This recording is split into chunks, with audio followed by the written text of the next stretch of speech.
Hello, everybody. Welcome to Saturday mornings, messages of love from above, and good evening to all of you on the other side of the planet. I hope you're having a great weekend. So fun times, right? Let me just get some desktop set up a little bit here. And all right, I think we are good to go. Let me move this out of the way. There we go. All right. So before we get into everything, let's go ahead and come back to the present moment, and we'll take a big, deep breath. And when we're breathing in and holding for a moment, just think of something to be grateful for in this moment in your life. And that does help us raise our love vibration. And then we'll bring in the singing bowl too. So let's take a big, deep breath in.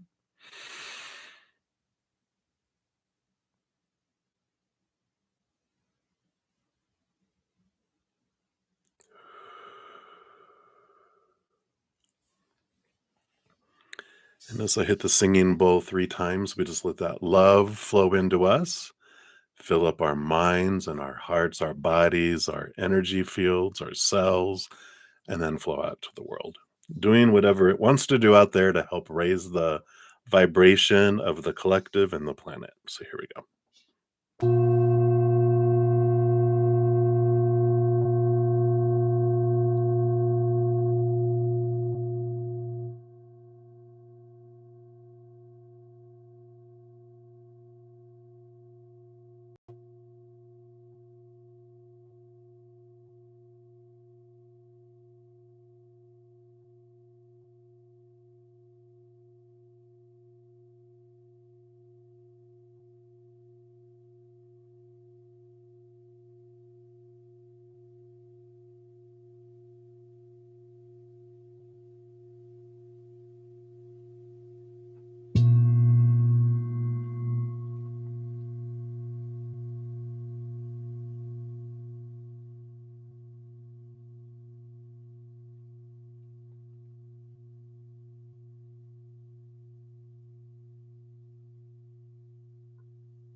Beautiful, beautiful.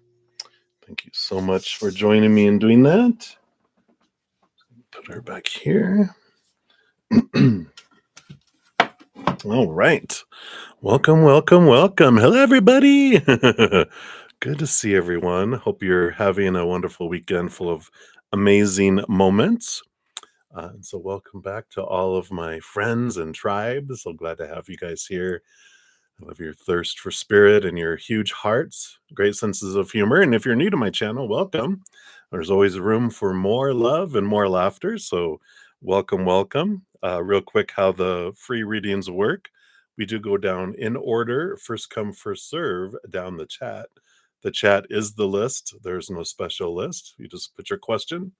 And if you don't want to put your business out there, you can just ask for a general reading. And then, Spirit, of course, knows all. And so we'll pull cards. Free readings, generally 1 to 2 cards. And then if anyone makes a donation, I do honor that energy exchange. I prioritize those, step out of the free readings, dive deeper, meaning I pull more cards. And then once I'm done, I return back to the free readings. You can make a donation with the super chat at the bottom or in the description box of the video. I do have my Venmo, CashApp, PayPal, and Square that are there. And I don't have a set dollar amount because I know cost of living across the world and the planet is different. So a penny to someone is $1 million to someone else. So Whatever you give from your heart is the perfect amount. What else? Oh, after that, my YouTube channel members get priority for their free readings. You'll see their names in green with badges. I have a couple here. Shout out to Kevin Tribuin. Hello, hello. And Sean G. Hello, hey. Good to see everybody. Hey, Nova. Good to see you too. So wonderful. Hey, Holly. So everybody. But I love the energy. It was snowing for 3 days. We had like a couple feet of snow here in Colorado Springs, Colorado. But as per usual, now the blue skies are out and it's starting to melt already, but it's very, very bright. I have my shades almost completely closed. You can still see the snow blindness. So um, we got that there. If you'd like to join my YouTube channel membership, I do have two levels, both the Zen Cricket at $2.99 a month, or my Praying Mantis at $7.99 a month. Um, Both of those get you priority in these sessions. On Fridays and Saturdays, I try to get through as many free readings as I can, but I don't always get like last night. I didn't get to any of the free readings, but I do make sure my donations and my YouTube channel members, if I don't finish in the couple hours I'm on, I will come back on and finish out them all. Um, and in this Saturday morning session, I will make sure they're all done before we end. Sundays are different that because I used to always come back on and complete all free readings, but then I got the plague um, on in August, and Spirit was really about balance and simmering down, and so we compromised where on Sundays, whatever I don't finish on my Sunday morning session, after I spend an hour with my Praying Mantis members and eat, I do come back on to finish all. So if you've been trying Friday night and Saturday morning, Saturday night, just know Sundays you'll definitely get an answer sometime that day from Spirit. Um, and in addition to that, getting priority Wednesday nights, all of my YouTube channel members, we have a 2-hour session just for YouTube members, doing readings of oracle readings, regular tarot readings, past life readings, all sorts of fun stuff. And it's a smaller group, so there's unlimited questions.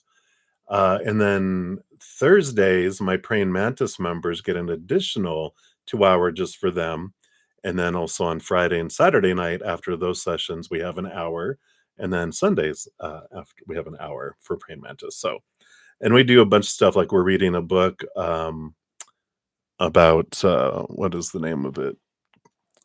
It's digital, so I don't have it here in front of me, but it's about being love and loved. And so it's a beautiful, amazing book that we just started. But so we do that kind of stuff too. So if you're interested, there's a link down below to sign up if you wish. What else? What else? What else? I think that's everything. Except Mercury, we did go into its pre-shadow for retrograde yesterday.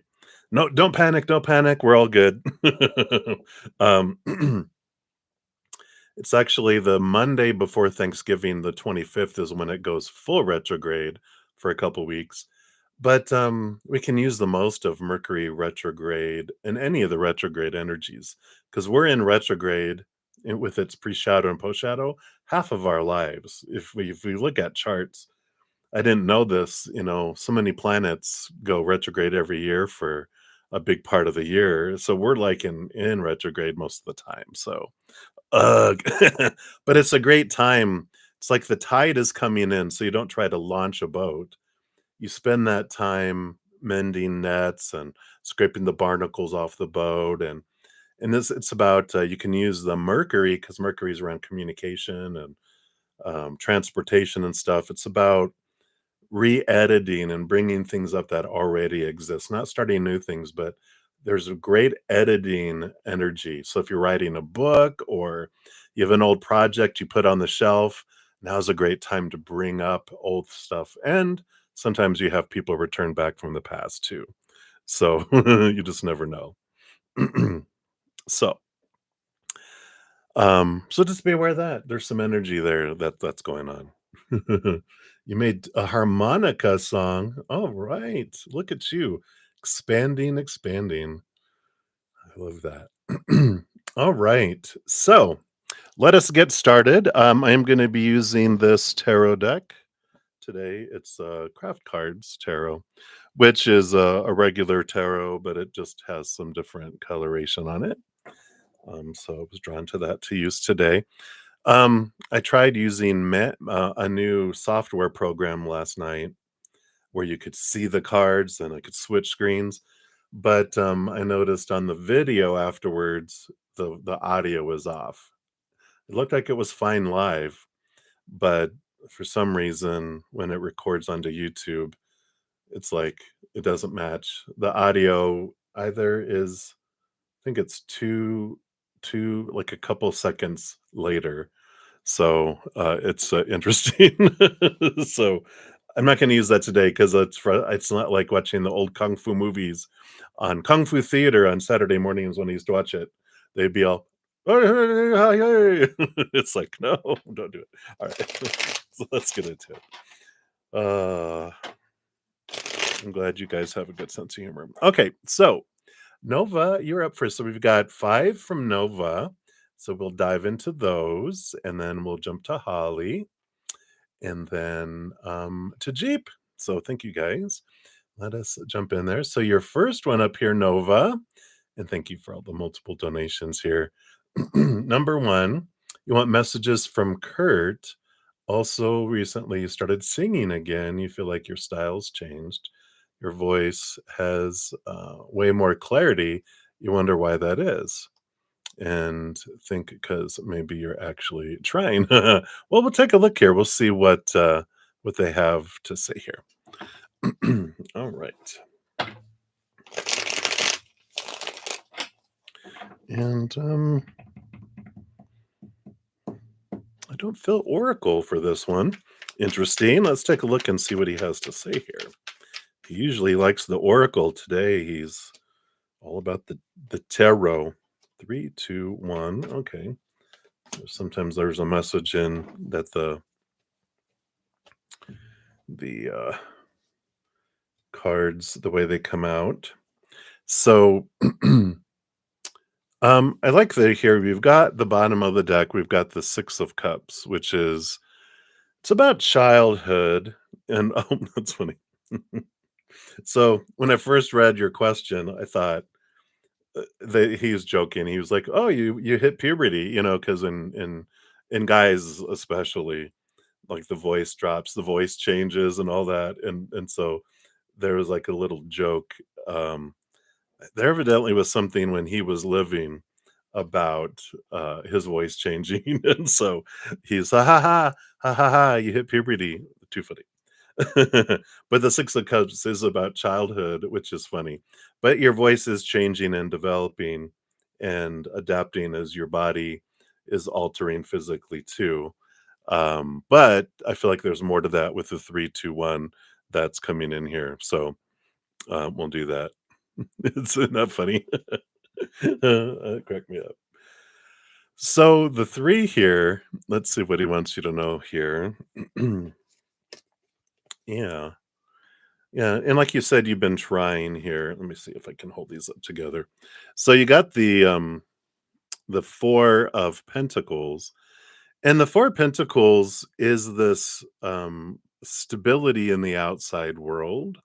It's the Pentacles is the outside of a suit, abundance, things out there. But you have the Ace of Wands. That's the energy and stability, and the 2 of Swords, which is balancing out of the mind in a way too.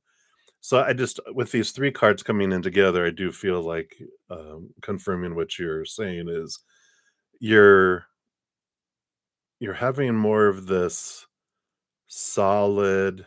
It just feels like solid energy where you're like, like when you're saying that you're trying, but it's like you're putting effort into it. But the 4 Pentacles is talking about you're physically stabilizing too, like chemicals in your body itself. So there's something to do with your body that's, jokingly, hormones maybe, I don't know. But there's something that's changing, and you're having the stabilization. and and that the two of swords is like the balance between the head and the heart as well. So there's like a lot of this steady eddy energy that's coming in with all that too. So I like that. And then let's see what else comes in here. All right. Let me just cover up some of this for YouTube purposes. They have a little bit of nakedness that happens in the star card, but there's your dream. So it's funny, talking about dreams and the King of Wands coming in too, which is, um, they have like this energy of, and, they have the Ace of Wands. They have this energy of focusing, wanting to really focus on what it is I want and putting energy and funneling energy into it. They're very productive and moving things forward too. Yeah, yeah. So that could be too. Not as many um, influences on things. The star card is also about balance because that's sometimes that comes up because it's the seven the 7 stars on the top are actually the 7 chakras, and so there is this balancing, that comes in here.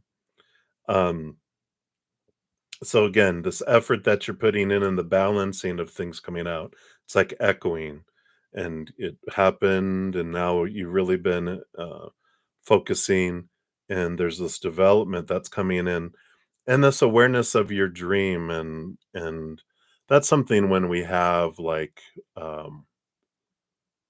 obstacles or dark moments come into our life really makes us appreciate the stars that we see in the sky with the star card because you don't see them during the day with all the sunlight out, but in a dark time you can see the stars and they're beautiful. But I feel like that also helped you see things about yourself too. Yeah, yeah, and more energy. Yeah. And then chariot, yeah, definitely movement. um Energy with the chariot, success energy that comes in here too, and, the power of choice coming in here too. And that's what I was feeling here in the beginning, and I'm glad, of course, that they clarified for me because I felt this energy and I was trying to put words around it, but that's like the trying is the energy of choosing. It's like every moment we're choosing, and sometimes we're subconsciously choosing lower vibration, but there are times when we're like, I'm really want to do this. This is my life. I'm putting effort into it. And it just is a nice little switch that kind of turns on a little bit. So I like that. Even on the bottom of the deck, you've got the lovers, which is the power of emotional choice that comes in. So, it is conscious choosing and some subconscious choosing too, which I like, and therapy. Yeah, right. Yay! I'm glad your arm is feeling better and better. So I like that, and let's give you a fortune cookie here. Hey, Bree Zen. I almost said brudda-zen. Hey, Bree Zen, the Zen family. Greetings from Florida. For a free reading, no. Free readings, you just put your question in the chat. I don't always get to all the free readings. I do prioritize donations of any kind, and I dive deeper into those. Free readings are like a card or two.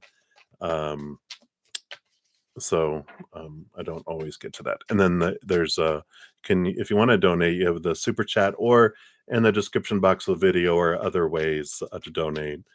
Venmo, Cash App, PayPal, Square, any of that. And there's no set dollar amount. All right. Yeah, you're very welcome. Welcome, welcome. Good to have some Zen in the house. I'm gonna move these cards over here since I'm not using this other camera. So, oh, look, you got rewards and recognition coming in here. And it says, congratulations, your hard work will soon pay off and take you in the direction of your dreams. Acknowledge your efforts and own your power. So, there we go. I like that.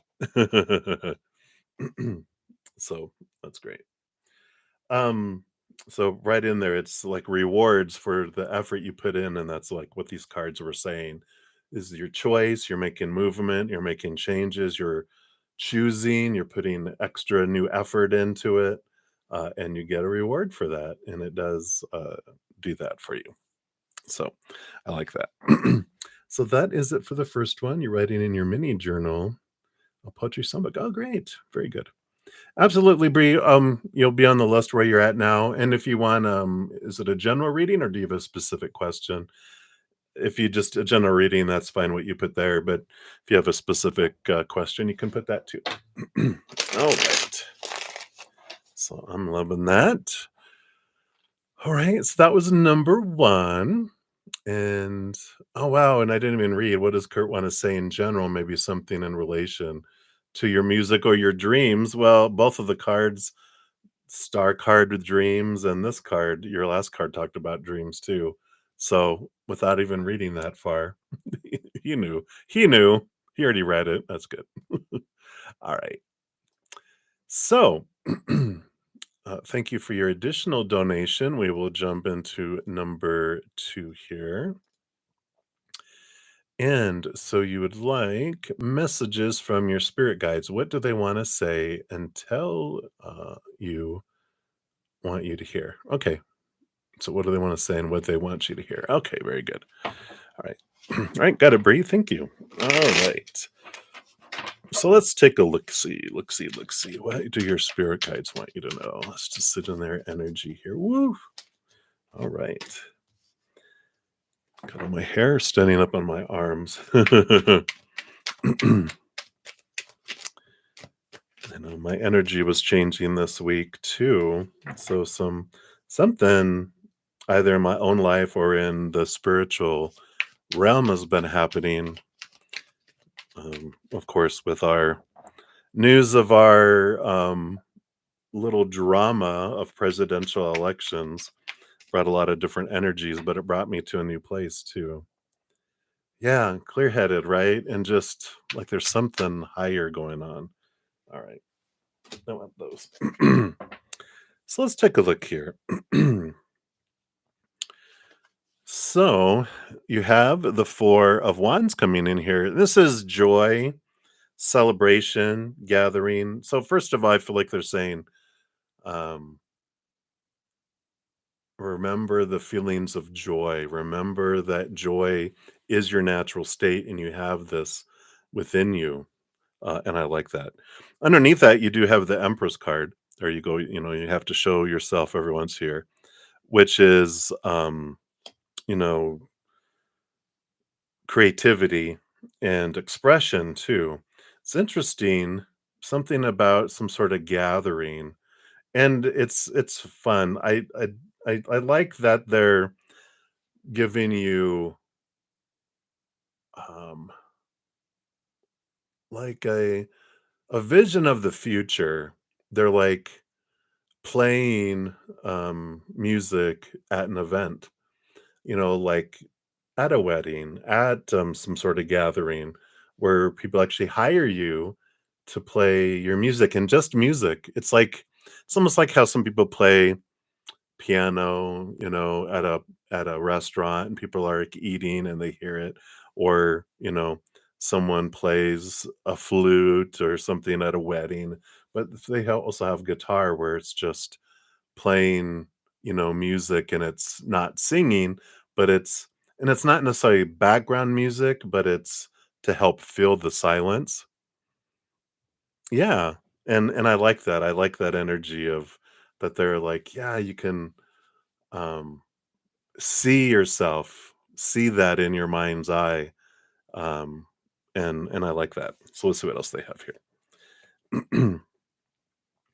Yeah, that's what they're doing on this other camera. I already got used to doing the other camera. So we got the Strength card, and the Five of Swords. Five of Swords is the battle between the head and the heart, but the Strength card is this energy of trusting yourself, trusting, when there's any kind of conflict, step back and connect higher, because this is the conflict between our human and our higher self, and our higher self is what brings fulfillment to our human self. And so when there's ever any conflict of or fears that rise up, just know that, you know, that's your higher self. Your higher self has your back, and your higher self will give you everything that you always need in each moment, and you don't need anything else, you know. Um, you have everything you need right here in this moment, right inside of us. Everything else is above and beyond extra.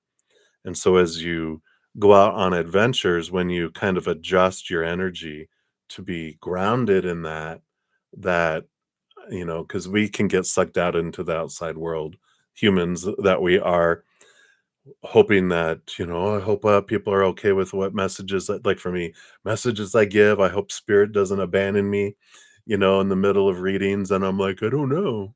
I'm not getting anything. It went silent, or whatever. And it's like spirit's always like, we got you. We would never do that to you. You're always here for you, right? So I like that. Let's see what else you have here. Yeah, temperance and balance. It's temperance is alchemy. It's going back and forth, developing. So trust, timing, and patience. Do what you love. Don't do things because you feel obligated. Do things because it gives you that joy, it gives you that, fun, um, happy feelings, right? And then these 3 cards came out together. Wow, okay. Boom, boom, boom. Let's see if I can, maybe I'll do it this way. There we go. So you got the Wheel of Fortune, the Full card, and the Knight of Wands. So the Wheel of Fortune says that whatever unfolds in your life is always for you, and you're human. It's the tune of for you, and the fortune. And so this is sometimes our human doesn't feel like how is that for me? Like your arm getting hurt or whatever. You're like, how is that for me? But it brought you to a different place, and we can see it later. Sometimes we can't see it, but this says that even our human is on board with it. And I like the temperance and all this that comes in, because the Knight of Wands is this quest for stepping into your power, realizing that you get to um, navigate your dream and where you want to do. There's no right or wrong with it. So you get to go and flow with it. And the Full card is this adventure free of expectations and this feeling of flow.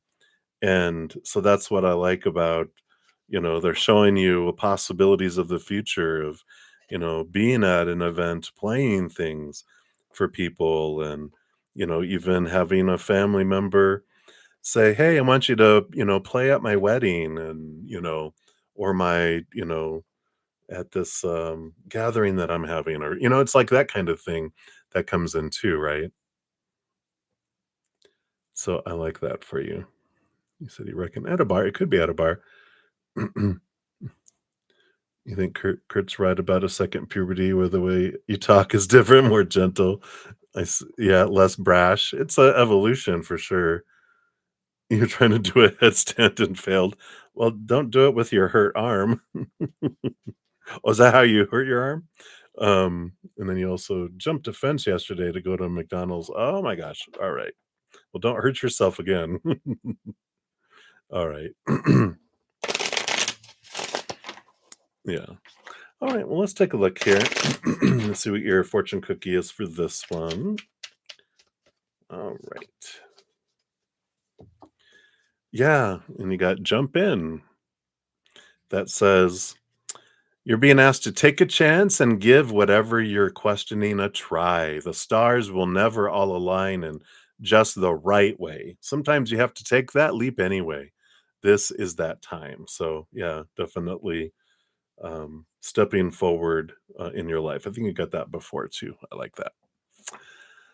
All right, so that's for your number 2. So number 3, thank you for your additional donation. And you wanna know, how are you being guided and helped by spirit guides recently and currently? Whoops. Simmer down, there it goes.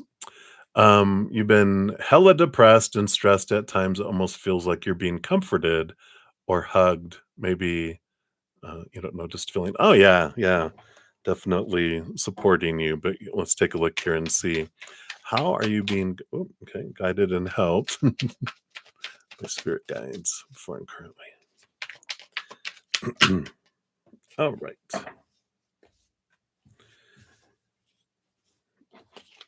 Let's take a look here. What do we have here unfolding here? Okay.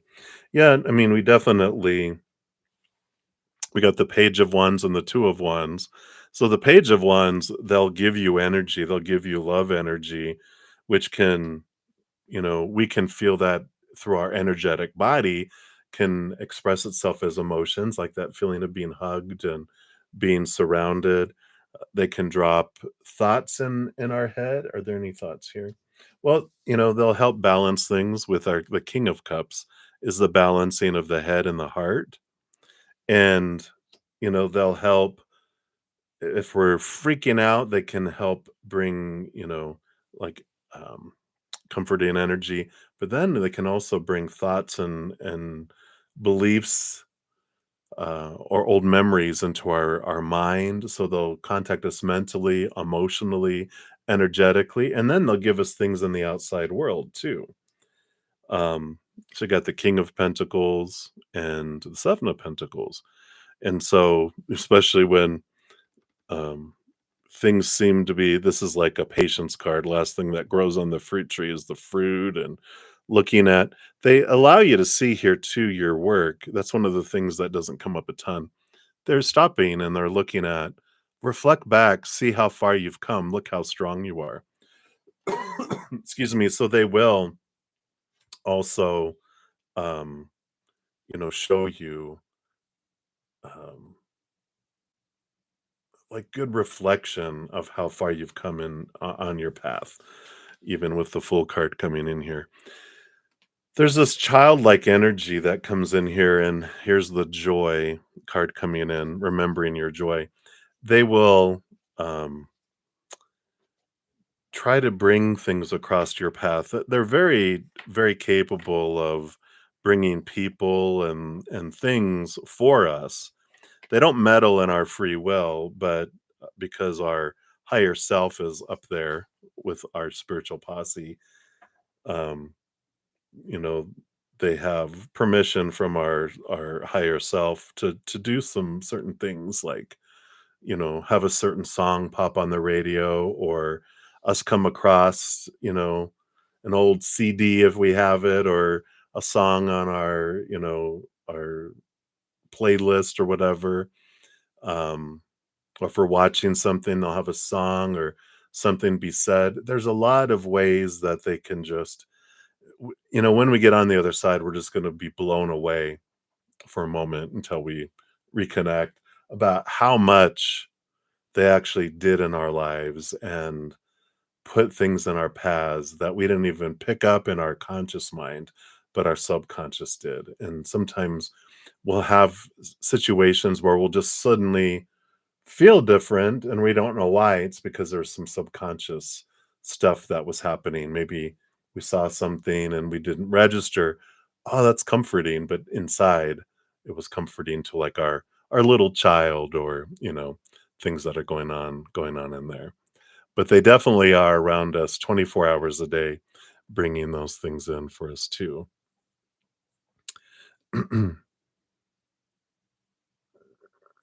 So your hair's ground no more. Turn 20, can't believe it, right?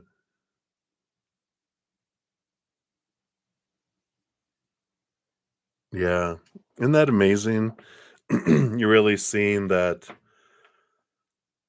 you can overcome so much, and, you know, and all these decisions you've made this year to live, have really helped too. But they're around you. You're definitely fully supported 24/7. Our spirit team is around us. So that's what else I want you to know here, how they're assisting you. Yeah. So when you have scattered energy, I like that, all that energy.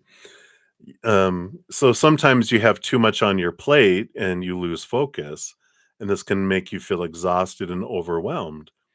They say prioritize your well-being, right?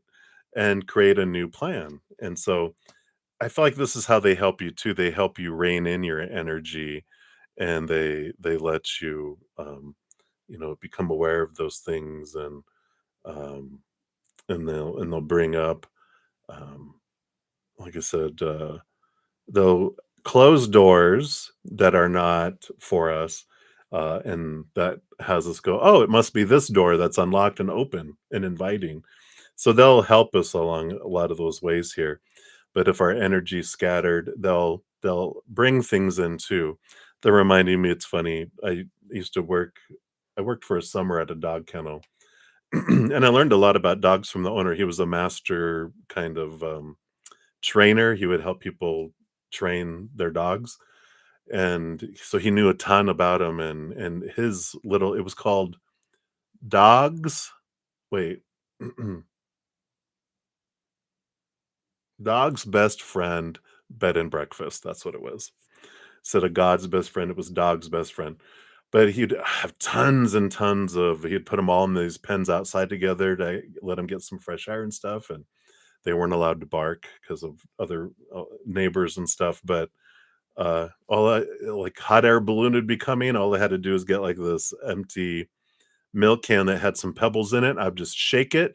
All the dogs would look. I'd throw it up, and they'd totally be distracted from the thing that was doing it. And that's what they're with their scattered energy. They're showing that that's what they do to us humans, is they'll do something that distracts us, and we'll be like, "Wow, you know, interesting." So I think that's funny.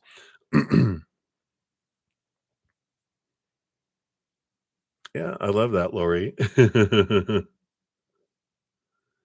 Yeah, yeah, definitely, definitely.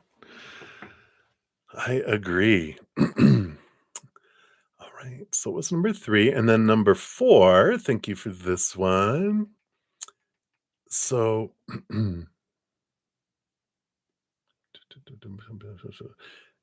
say Kurt seems to always be around you. Maybe he sees it clearly more than ever you could think. It's awesome. Maybe he'd like to say something about it. Anything really helps, to be honest. Not sure why. And why is it that Kurt is so helpful? You guess it means he does the role job of a spirit guide pretty well. I think that's awesome and cool. Yeah, yeah, absolutely. Yeah, and actually now he does want to do a story. Um, and I feel like I'm being drawn here to these Queen of the Moon Oracle. But yeah, they are around us 24/7. And we can't comprehend in our human form how powerful we are as spirit beings. And when we withdraw, we can, any characters we've been in any of our lifetimes, we can appear. It's like having finger puppets. It's like, I was this in this lifetime. I won't use that finger, that in that time, this in this lifetime, and I can appear at any time that I want to. I can take the form of any of the characters I've played. It's like, actors when they have like this videos of Actor Studio where people visit their various different roles, and they can go into character and become each one of them. That's how spirit is, but even more so, we are as a spirit being. So I really like that energy that he brings in there. Just letting you know that he is powerful, he can be there. And of course, they have great clarity around stuff. But so I feel like this is his big goal for you, which is peace. See if I can get it to focus a little better there. Card number 28. It's like this is a lot of what he he didn't experience a ton of that in his lifetime. That's in his short life that he lived. Um, yeah, but let's take a look here. I was just making sure the question here. But it says, this is peace. Peace of mind is one of the greatest gifts we can give ourselves. Refuse drama and do not freely engage with people who use drama as a weapon. Stop fighting. Allow yourself to rest for a while. When we let what we no longer need go, we make room for peace. An affirmation for the card is I choose to create and hold peace. I allow this to ripple out into the world. This says we are an anxious bunch, us modern folk. We're constantly stimulated or not stimulated enough. We find it hard to sleep. Insomnia is a record level in the Western world. And for some, we self medicate with food, devices, drama, and work or other things. We seek peace, but we don't know how to go about it particularly well. Peace can begin with a series of decisions we make. For example, we can decide we can't control everything. Shock! The ancient Greek Stoics had a great strategy here, advising a split of your issues into I can control this and I have no control over this.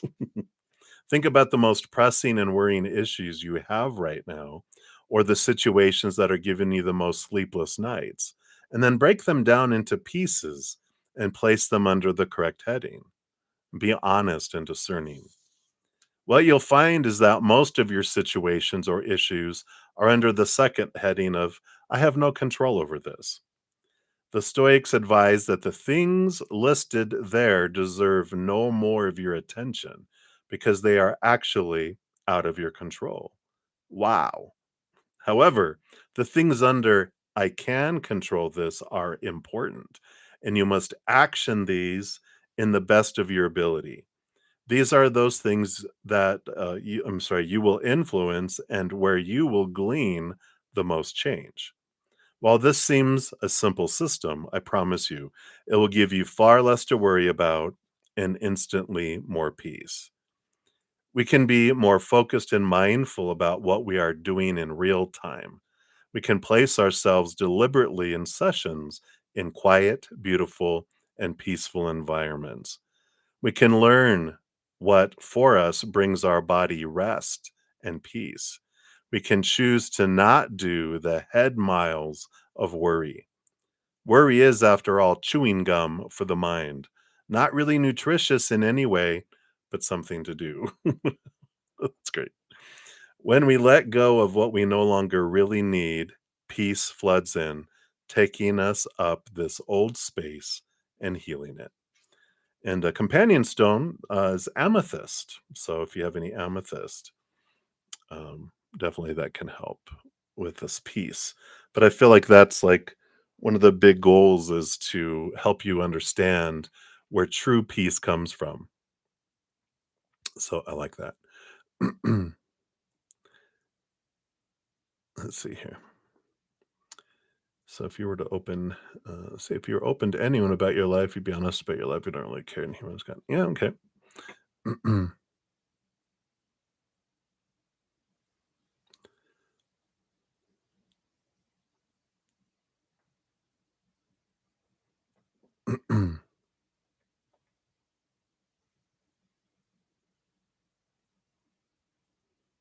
Yeah, oh, love that that's speaking to you. Oh, this is what the therapist lady talked to you about. He was there, eavesdropping. What happens in therapy stays there, though. He won't bust you out there. All right, so I love that for you. Oh, and then let's get you a fortune cookie for that one as well. Yeah, and he has soar. You're being asked to stop dimming your own light, period. It's time for you to come out of the shadows and let your authentic self soar. Fly high, dear one. I like that. Allowing that peace there. Right.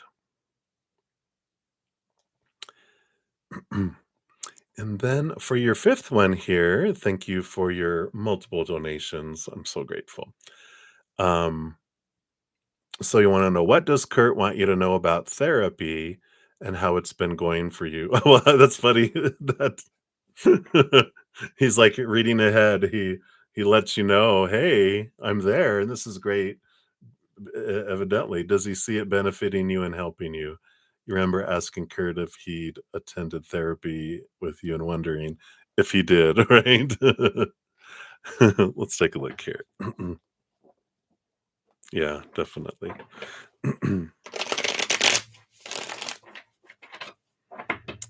All right. So let's take a look here. How does he feel about it here? Yeah. Bottom of the deck, you got the Three of Pentacles. So he definitely feels that, going to therapy is helping you understand and have clarity around your true authentic self. And it's like they're showing me a little kid covered in mud, and you get, like, we see the basic outline of who the kid is, but as you wash off the mud, you see more clearly who we get a clearer and clearer picture. And that's what he's saying therapy is doing. It's helping you spray off the mud. It's not that it's going to change who you are, but it's allowing you to see more clearly who you really are. And I like that. um, you got the Ace of Pentacles, which is about seeing your worth in relationship to the outside world in a different way. So it definitely is helping you do that. Um, yeah, even with the King of Pentacles, it's allowing you to really look at where you place your value. And that's kind of what happens with the King of Pentacles. You realize more and more that it's um, the outside world can't give you the solid stability you're looking for, because people, like the three areas we're told growing up to define ourselves, relationships of all kinds, situations and things, all those are unstable, right? We've talked about that before, where people pass away, people walk away, people change, situations never stay the same. Everything's constantly changing and moving parts in the world, and things, our bodies, our bank accounts, bodies, right? We know that bank accounts, possessions break down, deteriorate, blow up, burn down, stolen. So we eventually turn inward and upward, and that's where we find our solid foundation is, inside. So we definitely have, he's saying that you're discovering that more and more. And also with the Eight of Swords, kind of like Lori was saying earlier, you're learning about the limiting thoughts and beliefs and mindsets that have made you feel blinded and bound and trapped in the past. And so they're bringing that awareness, they're removing the blindfold, they're helping you and it's actually, they're helping you because no one can do it for you. They're giving you tools, like they're telling you, hey, if you back up, you can rub your hands against one of those swords, and that's going to release this binding. Oh yeah, and then your hands will be free, and you can remove the blindfold, and then you'll be able to see the path that you can just walk forward and walk right out of the situations.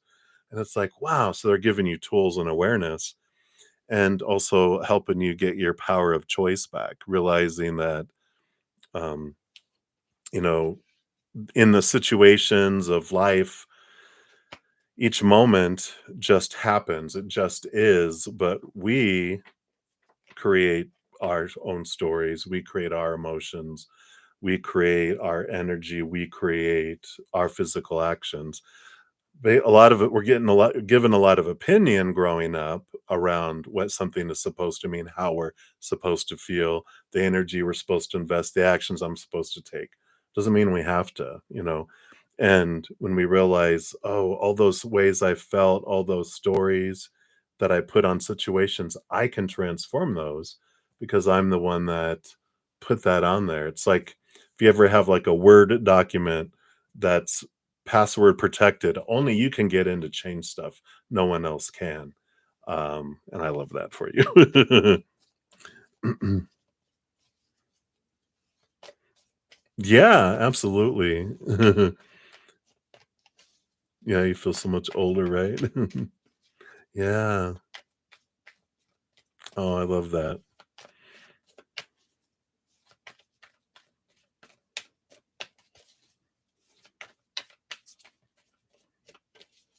Yeah, exactly, beautiful. And, yeah, and he's saying, "Yeah, I went I went to therapy."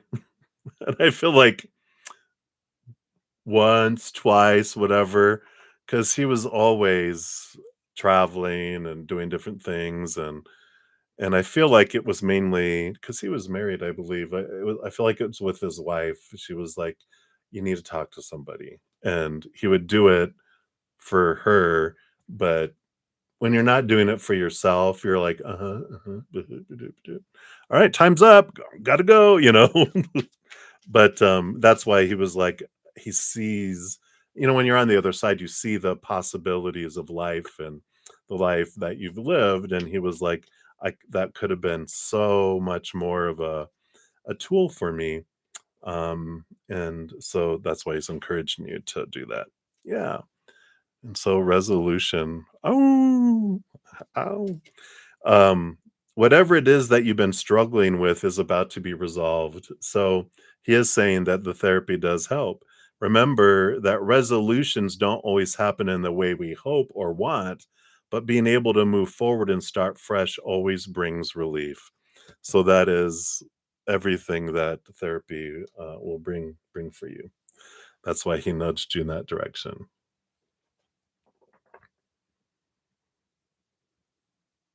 Yeah. Yeah, he knew. He knew that he had to gently move into it and get louder and louder, right? He knows. You guys are a lot alike. That's why, this energy, that so that's really cool. He totally knew. Yeah. And it's for those of you kind of listening, it's Kurt Cobain is one of her spirit guides. And so that's what we're talking about. And so it's really interesting. I love how she asks some questions specifically because I get to feel his energy as his higher being mixed with his humanness, and he's hilarious. And that's why she asks him questions specifically because of their like path of music. That's so in there. Yeah, see Johanna. Hey, Johanna. Oh, sorry to see you come in. Shout out to another one of my YouTube channel members. Hello, hello. Yeah. Yeah, you're welcome. I heard you. Spirit's like, hey. So, I love that. So, that's what they have for you, Supernova. Thank you again so much for all your donations and all your, yeah, yeah, you can be that alike. And, at least, similar parallel journeys and, desires, but we're all like snowflakes, Um, we all have such unique different things, but there's overall energies, and, we, invite the spirit guides that will be, he's not like your spirit guide in every lifetime, but in this lifetime he's like a special agent. That's why he kind of has the lead. Like you have a core of spirit guides that are with you every lifetime that are your core, but they'll have like guest spirit guides that come in, and in this lifetime they've really given them a place of leadership within the spiritual posse for this lifetime, because they're like, you'll resonate, and and then she'll listen to you. That's funny. Yeah. All right, what are you, a puddle of water? Like a droplet then? I'm a piece of hail. Look out, I'm coming. Better get out of my way. I'm gonna pip you in your head. You guys are funny. Okay, so let's continue here. You're a wind particle. Okay, very good. All right. So thank you again, Nova, for all your donations. And then Holly, you are up next. So let's give you some love and a like here. What do you need to know is coming up for you? All right.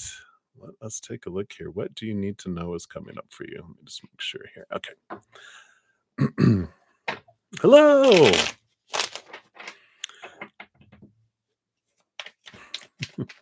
You guys are so funny. So glad you guys have senses of humor. All right. So what do you need to know right now? Okay. I do want that one, but that one comes first. That one's like that. All right. What else?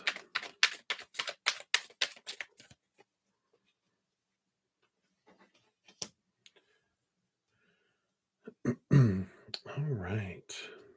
It's interesting that it kind of spells like I don't know if what word this is. It's like I, and then like an E. Itty? All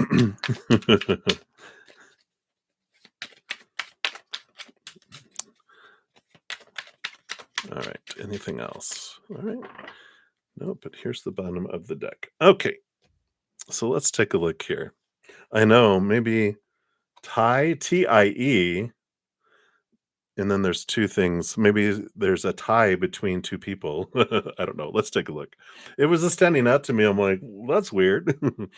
Anyway, you got the 8 of swords on the bottom of the deck. Maybe it's untie. But it's a great thing. Even here on the bottom of the deck, oh wow, you got all this thinking going on here with the Hierophant, which is your higher self, having you look at things from a higher perspective, and the Ace of Swords is kind of that same energy. But less like the Ace of Swords is what's cutting the ties here. And um okay. Yeah, so these two cards here are it's talking about cutting ties with someone because we'll see what these two cards are. I don't see what they are yet, but now I see it's like two people, and then the tie that's between it, and this all makes sense now. Suddenly, I'm like, oh, I get it. Do you guys see the light bulb go off in my head? Cutting ties. It's cutting away old thoughts and beliefs and mindsets. Cutting the tie that has reinforced beliefs that you've had about yourself, any kind of limiting beliefs and things. But you are in the process, and the 8 is a flowing mental, number with the 8 of swords, that you have been realizing what of these thoughts and beliefs have been um you know, making you feel limited and small and powerless and stuff in the past, and seeing and remembering who you really are, and taking away those things. Um, and I feel like there might be some like you've been doing a lot of that work and now it's like, but I don't know if there's lots of thinking, right? And I feel like there's um because they're showing me doing candle work. And it might be that you're like, "Yeah, I'm kinda stuck. There's some things that I'm having trouble releasing. I've got all this, but there's like," if you ever like, I don't know, they're showing me like pulling up tile on the floor and then there's a piece that's really glued well that you can't get in there. Well, this is about cutting ties. And you can do is get 2 candles. They can even be like, 2 small candles. I think I got some back here. Yeah. I mean, you can even do, something like it's like 2 little candles. You can get these little birthday candles, and then you can do like a little, like a little string in between them. Can even, if you want, put initials on it. and that kind of thing, and light them both, and then you can either cut it or safely set the little string or thread. It can just be a thread on fire to where it singes it, and then you can either let the candles burn out if that's what feels right to you, or blow out your candle or blow out theirs, whatever you feel in your being to do. That's the action of release. When you bring that out there, especially when you light those candles, you're lighting your energy and you're kind of taking that there.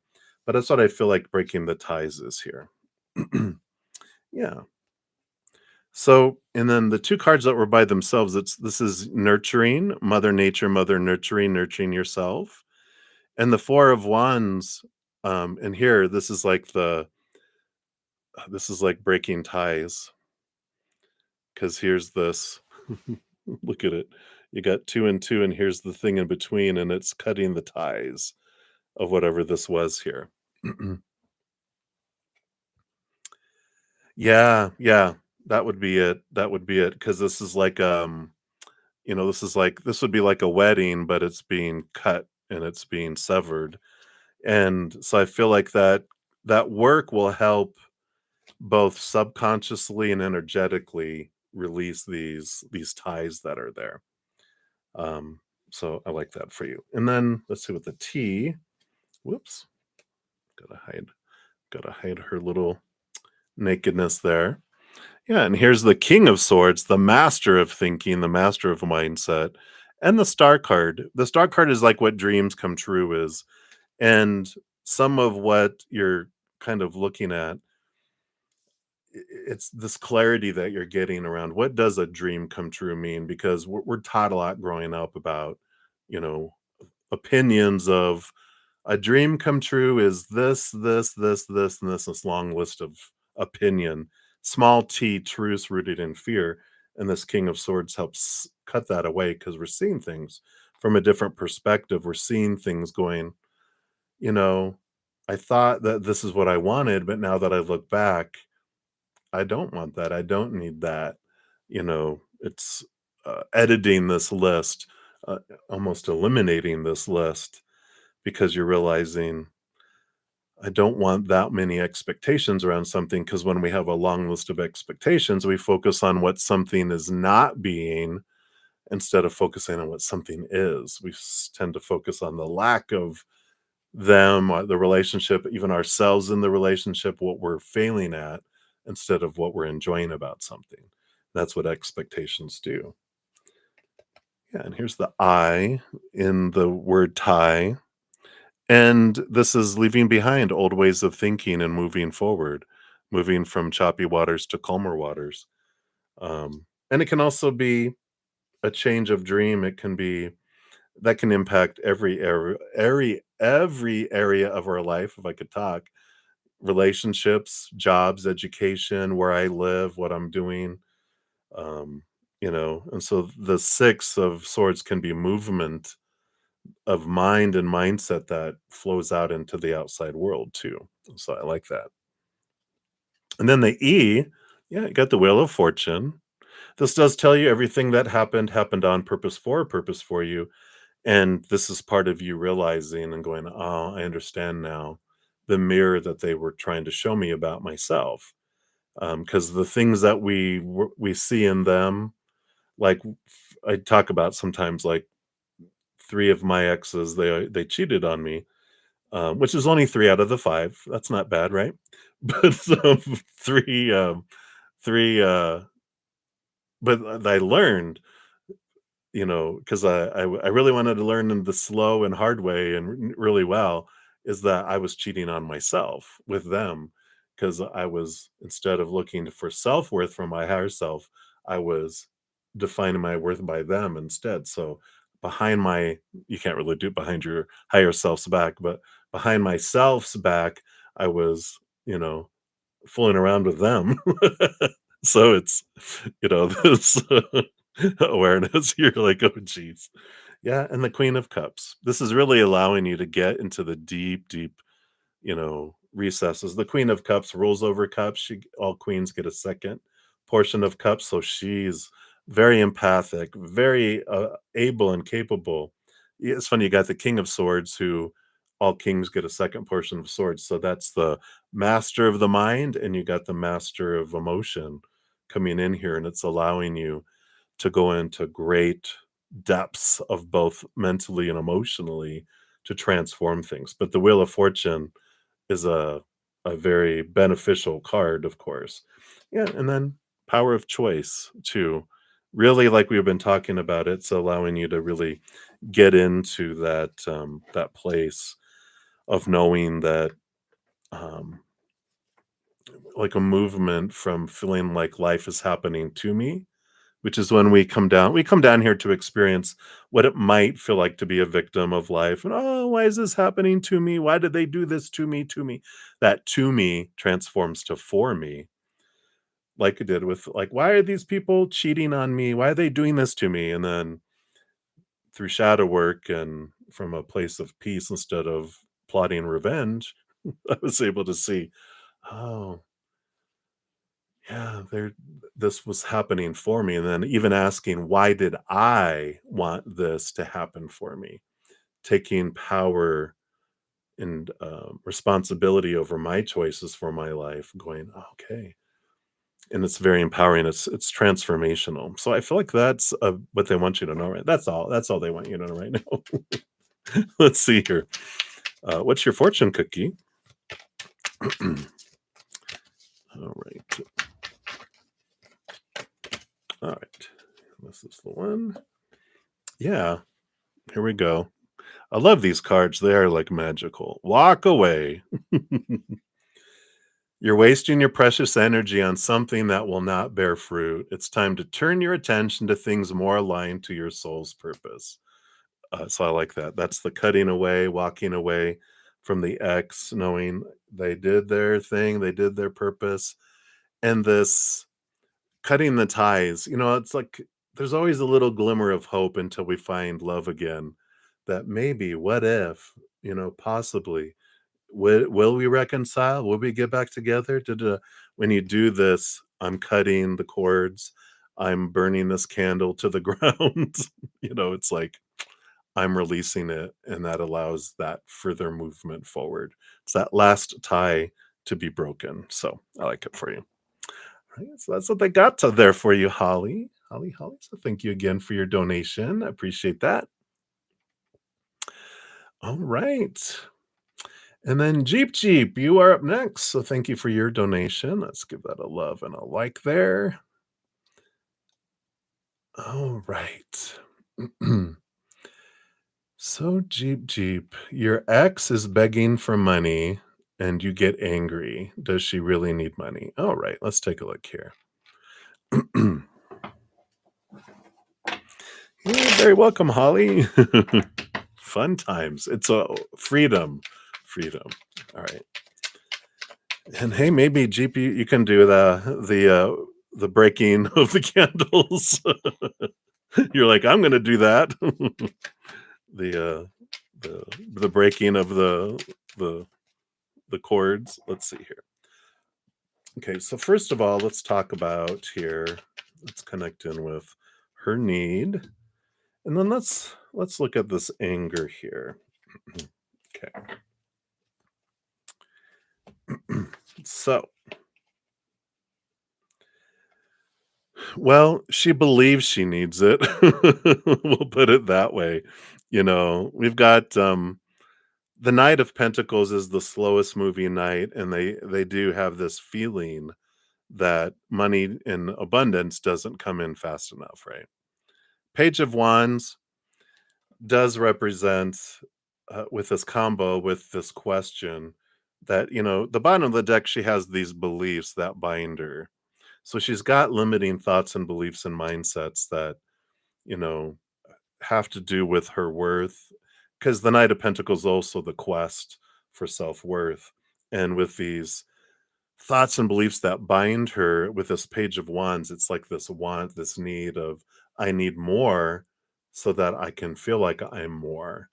And so when she's begging for money, she's desperate to feel more about who she is. and she probably doesn't budget the best, and when she sees something, I feel like with just emotions, when her emotions get sparked into lower vibration, retail therapy or I needing to have something, yeah, that it's never enough. I need this is my security. I need more. I need more. I need more, right? And so when we look at that and you know, I I like that they're giving us the background on it a bit because that helps us realize that the little girl in her, her small inner child, is the one who was taught that money defines who you are. And if you're feeling low about yourself, what do you need? I need more. I need more stuff. I need more, money. I need more things in my life in order to feel better. But the more she does that, the it's like putting light into a black hole. It just feels emptier and emptier. Yeah. Yeah. So, yeah, depression and feeling low, it's like I need more of that. I need more of that.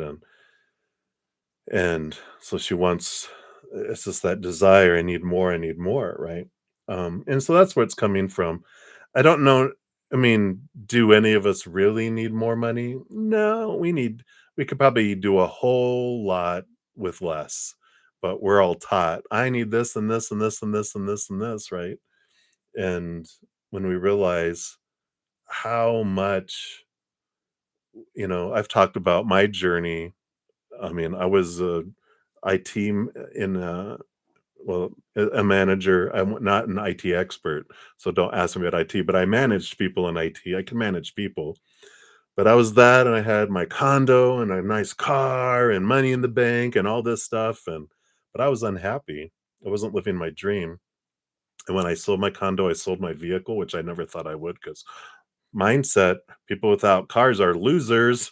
But I'm like, where did that come from? Because I'm like, no, I don't need a vehicle. And you just realize all these costs you cut out of your life, you can live very low. Especially, I have a host, one of my best friends, she lets me live in her basement for free as a gift to the world. And I'm like, well, thank you for that. We can do that. So, does she really need it? Not in reality, but in her reality, yes. She needs more and more and more than you can even give her, right? Let's look at this anger here too. Right? Let's see, what does she say? So, what did she think when you answered her? I said, I don't have money at the moment. Okay, well, I'll pull a separate card for that. Yeah. So for you, you have the Hanged Man, which is about seeing things from a higher perspective. The anger, what are you fearing? You know, um, when she asks you for money or demands for money or begs you for money, what fear is coming up inside of you? I feel like this is what they're wanting you to look at here. Yeah, because you have the Ace of Cups, which is about your self-love and filling up and overflowing, which is truly everything that we need in life. And then, yeah, the Three of Pentacles, which is about being true to the authentic you. Yeah, so you're fearing the kids are suffering. See, um, so that's you know, an important thing to look at and question. And I mean, how old are the kids? And, you know, do you communicate with them? How are you guys doing? Everything okay? If you can, if you're allowed, but you can verify your fears. And 18 and 19, yeah. So, oh, trust me, they would know. But, at that age, you know, if they're suffering, they would probably let you know. It's not like a 2-year-old where they don't know any better, and they're gonna starve to death. An 18 or 19-year-old would be vocalizing themselves even if they weren't suffering, right? We are all teenagers, right? Remember? So, but I think it's important for you to look at your fears and because that's where the anger comes in. Fear ignites fight or flight. The anger is fight, and then you know rejection, and that takes us in a different way. Yeah. Yep. Yep. And that's it seems to be in our society, especially this iteration of the last 30, 40, 50 years, or even longer probably. There's been this if you ever read Men Are From Mars, I think it's Men Are Mars, Women Are From Venus. There's a natural thing of um it's like with money making the world go around, a big thing of safety for especially women is finances. Now, not saying that men don't either, but it's a big thing, especially when in our society a lot of stay at home, people stayed at home to take care of children. They didn't have their own jobs, they didn't have anything. Money was security because that's where the food was and everything else, to make sure, because their pride was making sure the family and the home was running at its ideal. That was their pride and joy, and money would make or break that, right? At least that's what they're taught, and so that's a big piece of that all, right, too. Your sugar daddy. Oh, let's take a look here and see how she responded when you replied. She wants justice. Wow. So trying to balance things, trying to see things from a higher perspective, she is there. But there's also, uh, I don't know.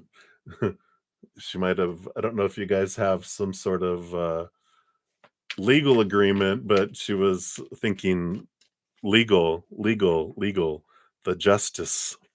I deserve more too.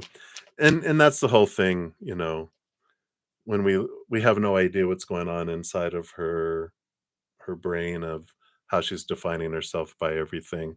But I feel like she felt it wasn't just. She wanted just not justice like but that it was unjust, because when you're balancing my life is on the line here in her mind, how could you, um and and she probably thought you were lying.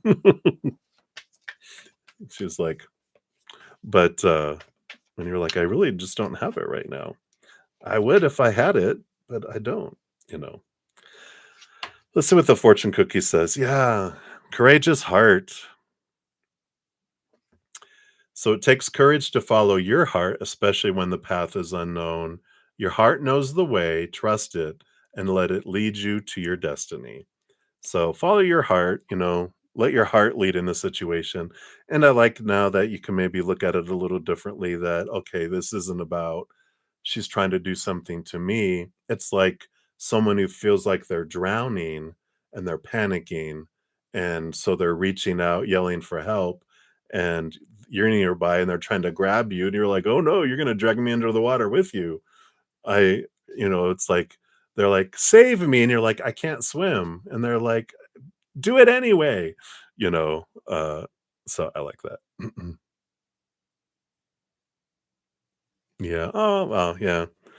So, you get to look at your guilt. This courageous heart is, follow your heart and go, you know what?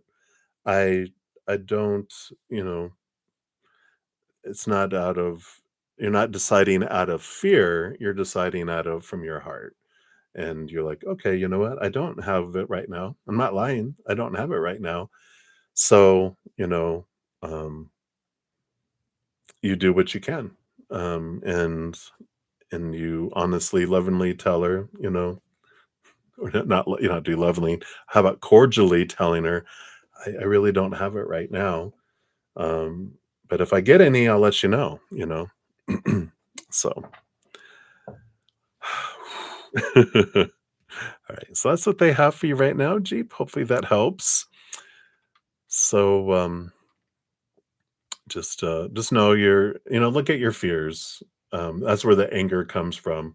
Things happen to have things bubble up within us so that we can look at the things and go, okay, why am I angry?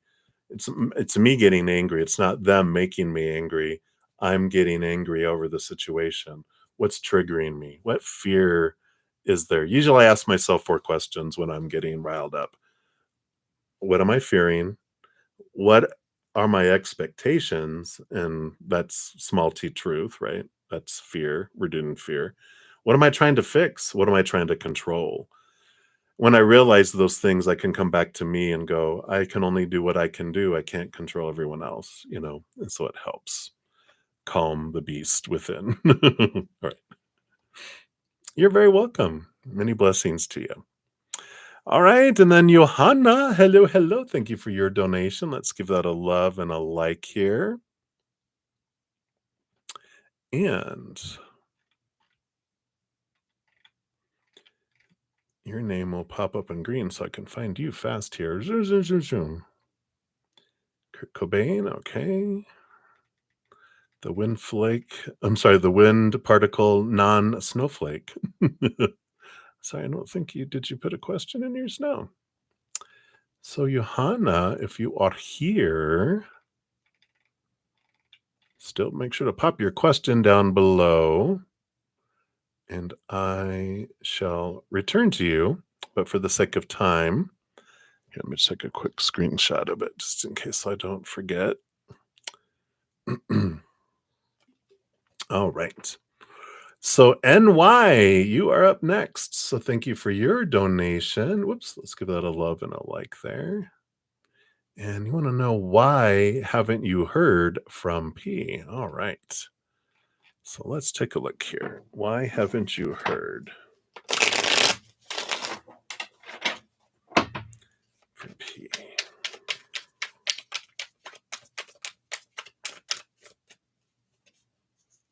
Okay, that's one. I do want that one.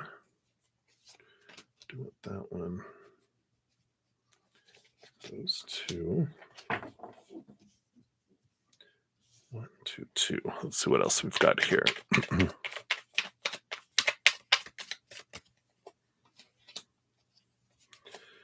2, 2, 2. All right. So I got 1, 2, 2, 2, 2. Let's see what's going on here. So, bottom of the deck here, we've got the King of Swords. So, master of thinking and overthinking. Really lost in their head, a lot of thought and coming in here with the energy that I'm picking up with that there. So, a lot of overthinking is what's happening there. The Hierophant, again, this is the higher self drawing their human self to try to see things from the capital T truth. So this is a lot of reflection going on with these two cards, a lot of self-reflection, a lot of questioning things going on in their life. Um, I feel very distracted when I'm tapping into their energy. Let's see what else is here. So they got a lot of expectations here with the Three of Cups. Three of Cups is like a third party situation, but I feel like this is from the past, not so much as in the here and now, at least with these two cards. We'll see what the other ones are. But this Ten of Swords, they just really have had a rough time of it with the combination of these two. It's like they had all these um the Ten of Swords, like all these expectations, the supposed to be, the should be, the need to be, the have to be, etc., that have really been, um, you know, um, making them feel disappointed and feeling like a disappointment in their past. And so, because of all this, suffering, and that might even be that this wasn't, it could be three party things happened to him, but I feel like there was at least three people, 3 exes, 3, people they were with that they just felt exhausted trying to live up to all the expectations and always feel like they were failing and failing and failing. And then ultimately, like people were cheating on them then too. And then they just felt like even more of a failure. And so they're really triggered by something. And it could be that there's nothing that you've done. It could be just that, you know, they already have all this going on, this storm going on in their brain, and they just needed to step back to really ground themselves and understand what's going on in their lives here. So what else we have here? Yeah, again, here's their higher self. And that lion there is their Leo kind of energy that's going on here. And the Knight of Pentacles, one of the things that comes up here, um, you know, the pursuit, this Ace of Pentacles is like their self-worth, in this example, and the Knight of Pentacles is like being on this journey of trying to find their self-worth in relationship to the world in a different way. And here's their higher self trying to show their human self their true strength, you know. And so they've really drawn inward again with the Hierophant and the Strength card coming in. There really is this trying to find their self-worth. Let's see what else is here. Yeah, and they're gaining a lot of clarity with this Page of Swords, with this Eight of Cups too, about walking away from emotions that don't serve them anymore, old relationships that don't serve them anymore. And so definitely being reinforced over and over. There is a lot of release. I like the 8 though, with the Strength card, the 8 and the 8 of Cups, because that tells me that they're working on it. They're not just swimming around in the quagmire of their own despair, wallowing in it. They are really wanting to take steps and focusing on it. Maybe they even have maybe started a therapy, or at the very least some self-help books or something where they're really trying to, do that. So he said he did mention bad relationships and abuse. Yeah. So that makes total sense with all of this here. Let's see where he's headed here. All right. So we do have the Queen of Cups and the Four of Wands. Four of Wands is joy and celebration and gathering, but I feel like it's more joy. And the Queen of Cups, she is the master. Like he started off here with the King of Swords, which is the master of the mind. Well, the Queen of Cups gets the second portion of cups. So she's the master of emotion, which is great because that's definitely the King of Swords allows them to really get into understanding why I have these beliefs, which are actually tied to emotions. It's like one emotion creates 1,000 thoughts, and so they're able to get into the root of things, and I feel like they're getting to the root of things in pursuit of connecting to their joy. Yeah, even on the bottom of the deck, we've got King of Pentacles, groundedness in the outside world, and the Ten of Cups is joy again. So this pursuit of this. So it just feels like, that they have kind of withdrawn in this huge way, kind of hermiting to really understand themselves and to really focus in on um, transforming that part of them. And I just feel like fears it's like a combo. Fear's got, kind of the best of them in a way of, you know, just there's too much echo. It was too much for them to interact with people, you know, in a romantic or interest kind of way because of those past pains. But also, this piece of them, which is very respectful of, like, and it's not like this woe is me thing of like, you deserve better than me. It's like, you deserve more than to have me put all this on you. I'm gonna go take care of my shit. It's like what I'm hearing. I'm gonna go take care of my asterisk T and uh and then I'll see where we're at when I get to the other side of it. So let's take a look. I'm gonna see what your fortune cookie is here too. Which I can respect that. I'd be like, yeah, at least it's not you, right? You're like, okay, this isn't when you say this isn't me, I mean, this isn't you, it's me. They really are saying it's them. Yeah, and here we are. They're in a super time of reflection. I just these cards are just so crazy how they reinforce always. But this says, and this is focused on his energy. So he's being asked to reflect on his recent choices. What lessons um, have they uh, have those experiences taught them? Reflection is the mirror to their soul's growth. Use it to deepen their understanding and intuition. So, um, yeah, yeah, it would be nice, but when you're scared, you don't want to be vulnerable, especially if you were vulnerable before and people were, you know, like if you go, here's my heart, can I share it with you? Sure. Stomp, stomp, stomp, stab, stab, stab, roll it in the dirt, throw it under a truck wheel, and then, okay, here it's back. And they're like, what did you just do to my heart? They're not going to open it up to other people because they're going to think, what if I didn't think that person was going to do that? I'm evidently not a good judge of character right now, so I'm not gonna give it to anyone, so it's not personal, it's fear, right?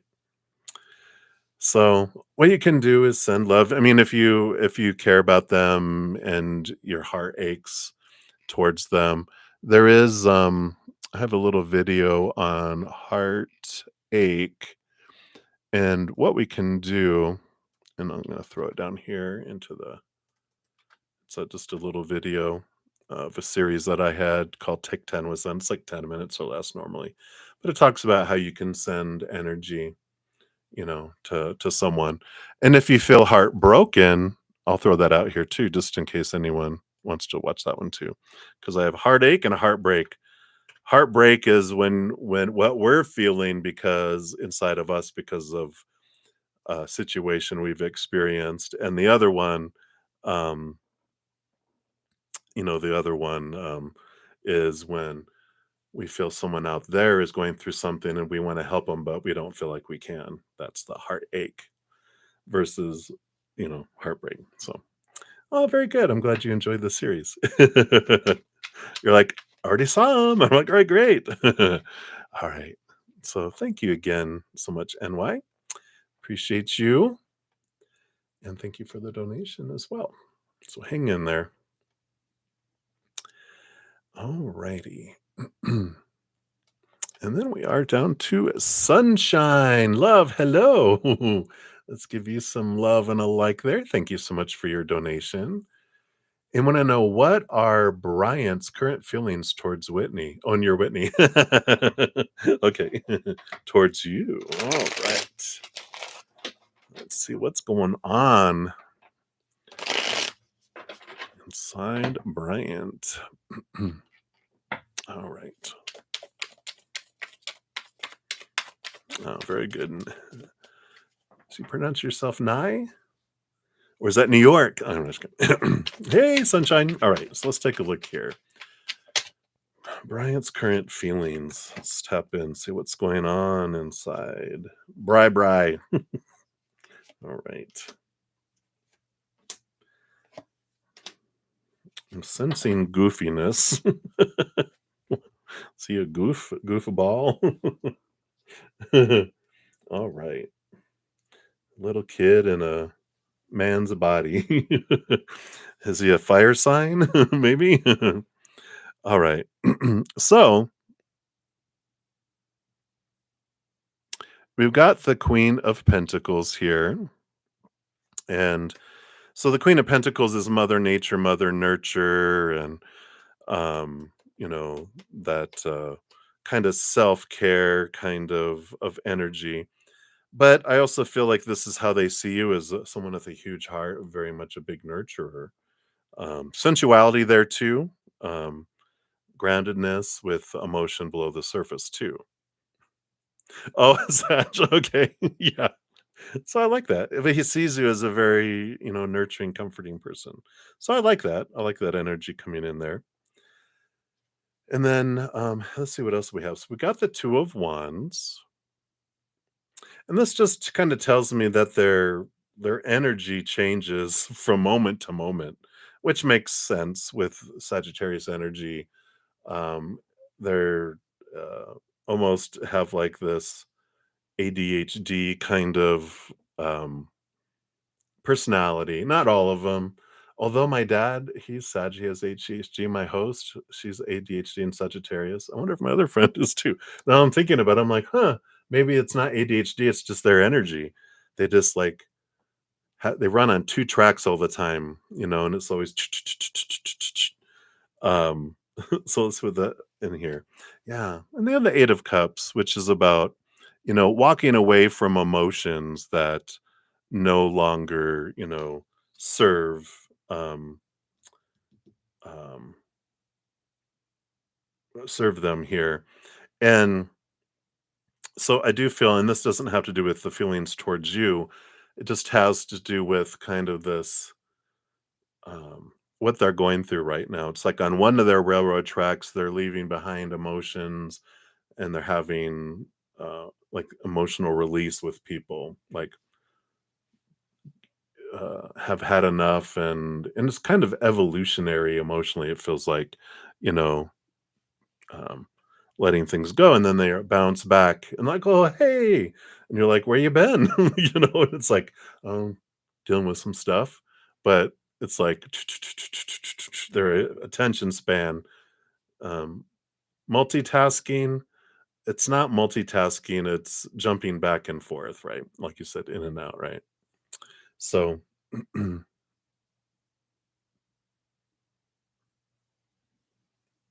oops, sorry, Johanna, I did not go back to yours. I see that you put your question, so you'll be up next after that. So sorry. Talk about staying off track, right? All right, so we got that kind of energy that's coming in here, this bouncing, bouncing, bouncing, and then these other two cards came out together. Um, let's see here. I gotta kind of cover up a little bit of nudity here for YouTube. But you got the Devil card and the Temperance here too. So, we've got this we got this you know, slow moving. The Devil card again, they have a lot going on, and it's Saturn, Capricorn energy. If you ever have heard of a Saturn return, which is a time in our life when like our cages are rattled, where a lot of stuff is being brought up, a lot of long held beliefs are being brought to the surface. And this temperance is this evolution of stuff. And so I feel like they're just letting you know they're going through a lot mentally, because the devil, Saturn energy has a lot to do with our thoughts and beliefs, whereas this other is emotion. So they're doing a lot of mental cleansing, a lot of their mental and emotional cleansing that's going on. And so I feel like you just need to know all that. I like how they started off. They see you as this very nurturing person. And there's emotion underneath there, and they have all that, but then they're like, but the rest of their life is like a big tornado that's going on, right? Yeah, yeah, well, that makes sense, because it does feel like um, they're not good at balancing all of this storm. It's like they get super distracted by it all, and then, oh hey, I forgot. It's like, wow. So let's see what these other cards are here too. Yeah. So it makes total sense. They are, with the 10 of wands, they really are overwhelmed in their life. Um, again, all this energetic storm of being pulled in all these directions. And here's the all this change that's going on, this inner conflict that's going on, their higher self is calling them to try to see things from a different perspective and clear things out. So I feel like there's progress going on here, but there's also that temperance. It's taking time for the alchemy to happen. It's those two cups. It's starts off a base metal and they go back and forth, and eventually it turns into something else as well. So it's like, okay. Now we do have also on the bottom of the deck, here goes with this King of Swords. You've been coming up a lot today. A lot of inner reflection with that and the World card coming in. Let me just see here. So the World card coming in, which is all about reaching this significant ending of cycles to begin something that's more clear-headed and emotionally clear too. So, like you're wanting them to fix your guys' issue together, but it's like he has to fix his issue and issues or challenges and beliefs and emotions. You can't do that for him, and he can't, of course, do yours for you. You work on what's going on inside of you. Um, and then that's when the energy is able to bring you guys together with that. But um, yeah. So it's like there's this kind of nudge to look at whatever is rising within you, whatever's triggering within you in regards to them and their specific actions and non-actions and words and silence and is for you. And you can look at those things. Those triggers that come up are your flags for you, and you can look at those. And with those cards, I feel like they're working on theirs, not as directly and efficiently and progressively as you, of course. You're like, duh. But you know, they're they're having action on it and they are looking at it all. But it's like trying to have a little kid with ADHD do their homework. Gonna have to tie them to their chair. But you can't. They'll escape anyway. So it's like, you have to let them do their stuff, right? Let's see here. What's your fortune cookie say here?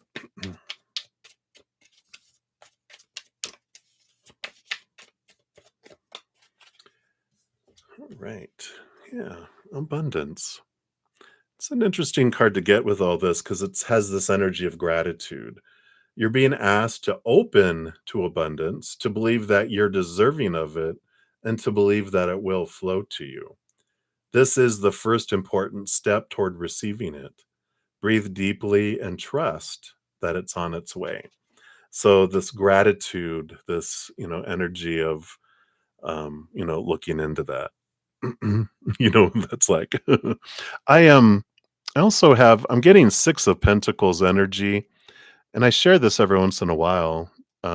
This is another one of my Take 10 with Zen, which is all about looking at our rate of exchange below the surface, which, we learn this when we're young, like 7 years old and younger. Our emotional inner child learns the rate of giving and receiving. Like, I have to give 1,000 love coins to get one back, and we're taught that, and it's in our subconscious. And even though consciously I might be like, no, I deserve everything, my inner child's going, oh no, you don't. And it's keeping track. Once it gets that 1,000, it drops these force fields, which allows things to come in. So if you've been feeling like in your life like this need that you always have to overgive, and like it's difficult for things to come to you, even though you're giving so much, it might be something to look at, if that resonates for you.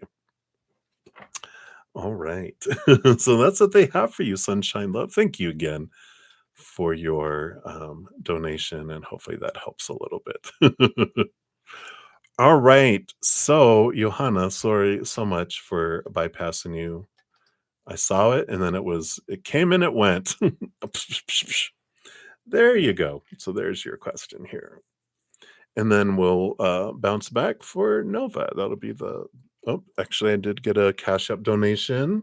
So thank you so much, Delcy. You'll be up after that. Okay. So, Johanna, you'd like to get a reading on the situation with Jay. Any tips from your guides? All right. Oh, okay. Perfect. See, Spirit always knows. Good thing.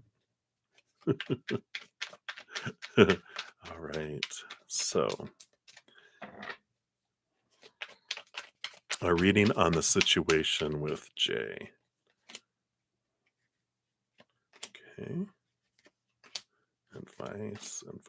Advice. Do it. Those three. Okay.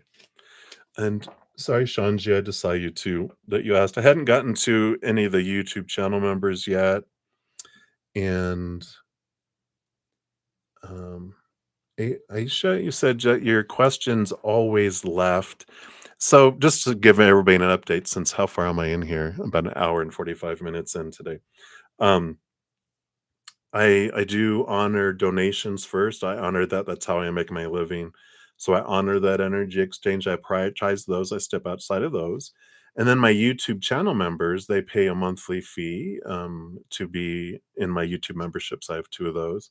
That part of their membership is they get prioritization in the sessions too. On Fridays and Saturdays, I try to get through as many as I can. Sometimes I don't get to any of the other free readings, which, like last night, I didn't get to any of them. I ended up going back on afterwards to finish donations on my YouTube members. Um, and I don't mind that at all because that means I'm, having income coming in, which it's good to eat.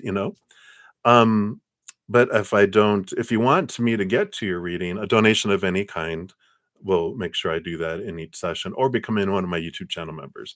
I always complete those on my Friday night, Saturday morning, Saturday nights.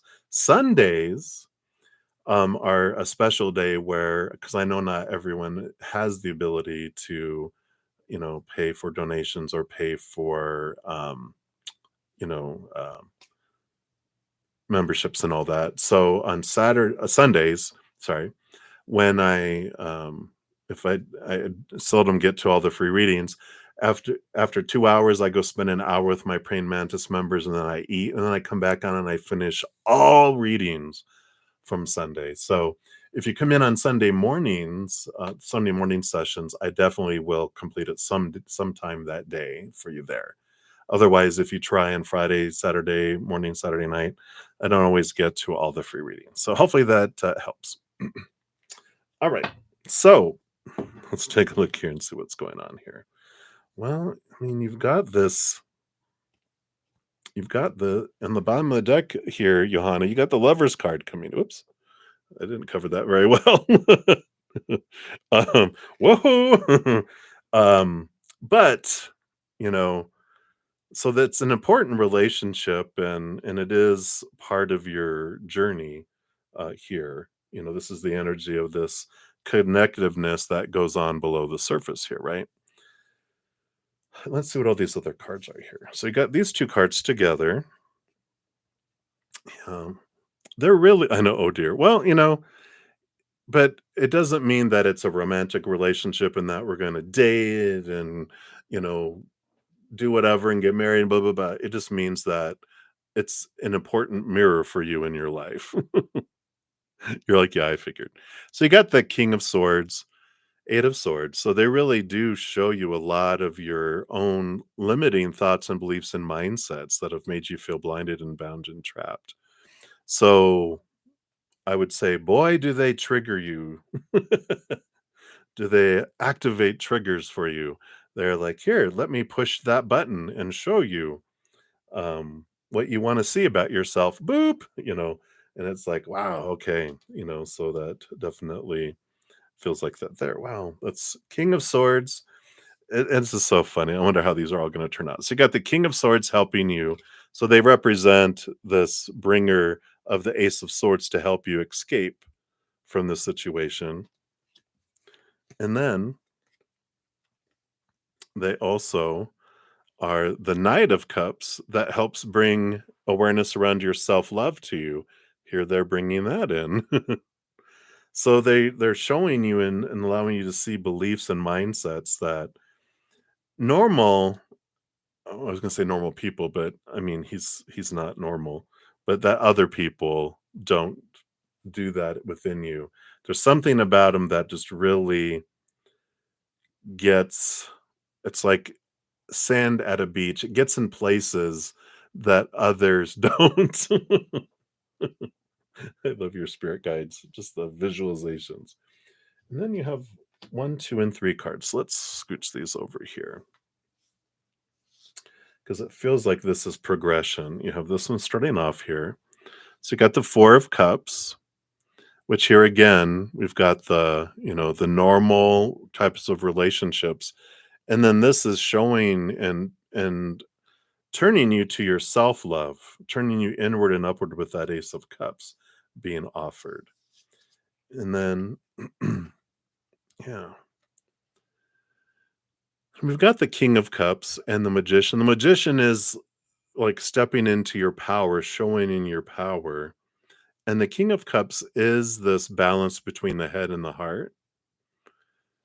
And it's like there's this lightning storm that comes that just takes you out of balance, but it's like a windstorm. If you're trying to walk across a tightrope, right? And it's just a couple of feet from the ground, so you're not going to die from falling off. In fact, there's a mat underneath that catches your fall, but you're learning. And when you really master walking it in stillness, no distractions and everything, then it's like, cool. But I feel like when they come in, they're like a strong gust of wind that gets the rope swinging. Or if you've ever watched some of these old uh, shows where it's competitions where people are running and they're trying to peg them off of things with these big, you know, um, like Nerf ball or beach balls and stuff. That's what I feel like they do for you, that they help strengthen your abilities and your skills and your balance by bringing in imbalance around you, if that makes sense. Yeah. So they help you here as well. The Emperor stepping into your authority over your own life. They help you with your mental stability because of that uh, instability that they would bring around. But they also, with the Ace of Pentacles, show you and help you expand your worth in relationship to the outside world. So I feel like Spirit is giving you this kind of obstacle course, showing you what they bring you and why. And that you guys have past lives together. You got the Sun card on the bottom, which represents, subconscious inner child. For some reason, it's triggering past life connections between the two of you. But you guys do enjoy being each other's nemesis in a way to help each other grow. It's like two people who are competing to be number one in the world in a way, and you challenge each other, and you have a this relationship that's built in somewhat of competition energy underneath, which is interesting, but it's about achieving and growth, and that's at the core here. And so if you look at it as a relationship that's built upon that, and that it's not about the destination, it's like having a personal trainer, like at a gym or something, or someone who's helping someone train for the Olympics. You know how they have the coaches and stuff that put them through, difficult things for their growth, coming in there. So I like that. So I don't know, but your fortune cookie, you have stand your ground. Stand your ground. I'm not getting out of there. Oh my gosh. Oh my god. It's a boxing ring. You're a boxer. Again. Ba-da-da-da-da. So there's something you want to fight for, yet you're choosing to hide instead. Create a boundary and speak up for what you believe in. I love that. We're all talking about that, and then your card is a boxer in a boxing ring with boxing gloves on. Stand your ground. I love that. You're thankful, but whoa. And I don't feel like it's a twin flame. Twin flames are like, you know, all that on steroids. So fun.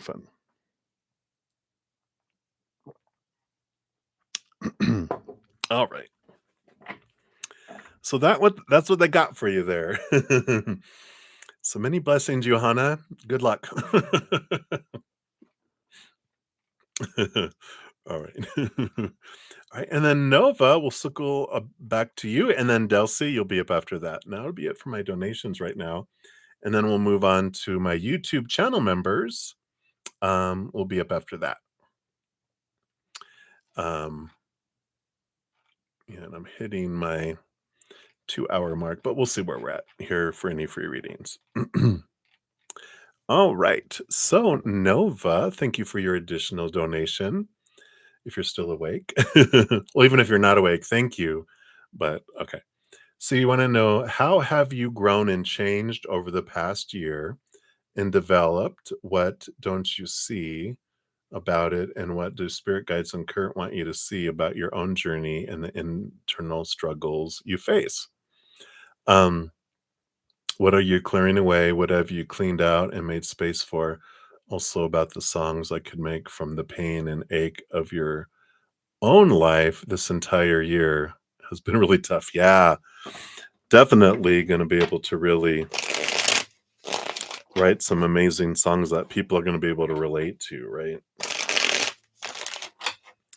That's why heartbreak songs are so popular across the world, because everyone experiences this feeling of a breaking heart in one way or another, and so when we share pain, but your of course your songs are transformative. They're not just like nursing and rehearsing pain and putting it on a loop. It's about, this is what happened, this is where I was, this is what I was feeling, and this is how I stepped out of it, right? So I like that energy. All right, let's see. Good look here. So, how have you grown over the past year and developed what you don't see? Okay. Okay. Well, we'll start there. They're going to go step by step. So, a big thing of how you've grown and changed over this past year is the Ace of Wands. You've taken your power into your hands, and you've realized that whatever you focus on is what grows and expands. So, this is a big piece of what you've learned is, um, I feel out of control when I'm trying to control things outside of my control, outside of me. And when I'm focusing on my lower vibration fears and old pain and what I'm missing and what I'm wanting, but I don't have any of that, that the stuff grows and it pushes things away. And that it's my energy that is drawing to me what is experiencing in my life, and not the outside world happening to me, right? I'm drawing in for me what I want to experience. Either before I came down and I'm like, here's timeline of some things I want to happen during these periods, and they're always bringing that for us. And then there's our energy that brings in all the possibilities. Am I going to have a low experience or a higher experience?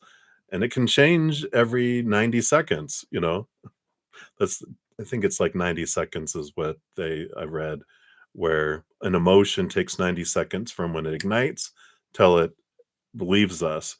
It's only our brain that keeps us looping on the same feeling over and over again. So we can leap off every 90 seconds. We're like, no, one more time around. One more time. Let's do it again. It's like singing, 100 bottles of beer on the wall. It's like, oh, one more time. We're like, no, I'm tired of this. Let me off this ride. This is this power that you've been able to become aware of and you've been developing over this year, because you're realizing when you have lower vibrational experiences, the the lowness you had before it drew stuff in, and realizing I can raise my love vibration or lower it. There's no right or wrong. I just experience things differently. And I feel I like that. Let's see here. And then what does Kurt want you to know about your journey and the internal struggles you face? All right. So you have the Two of Cups coming in here. And he's like, you're not alone in it. You always have someone around you. In the spiritual world, like you got me, boo.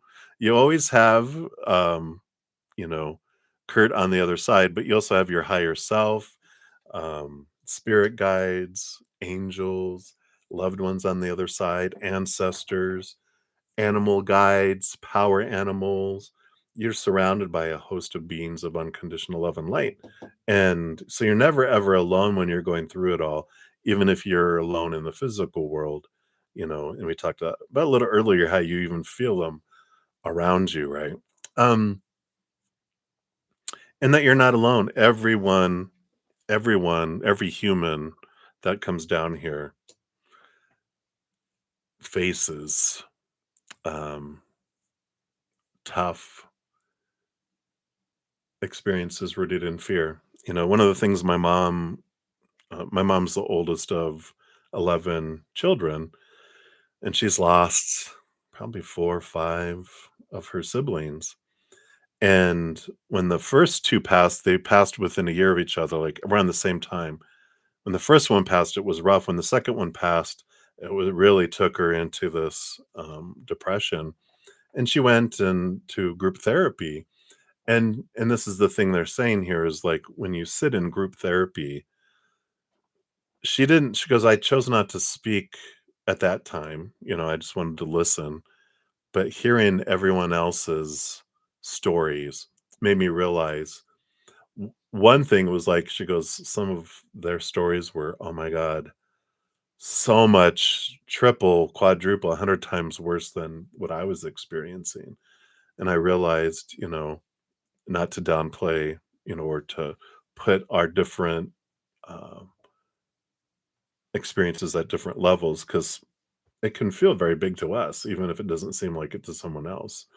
But she realized, I'm not alone. That was the big thing. I'm not alone. Everyone's experiencing crap. It was like, you're right, mom. Everyone does. Every human does.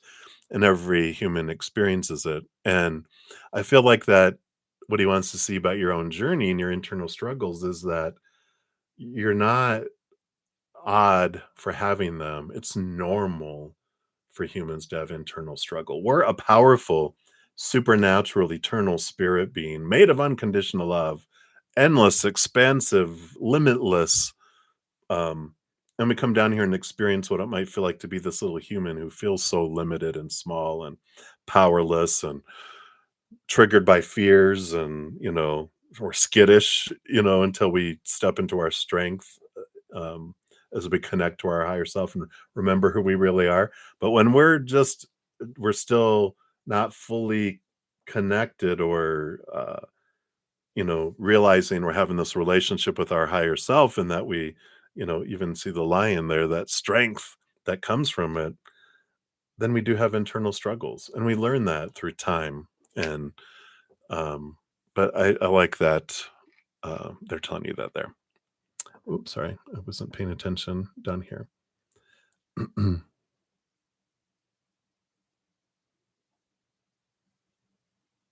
Yeah, very good. Up and down. Yeah, exactly. And you're just 19.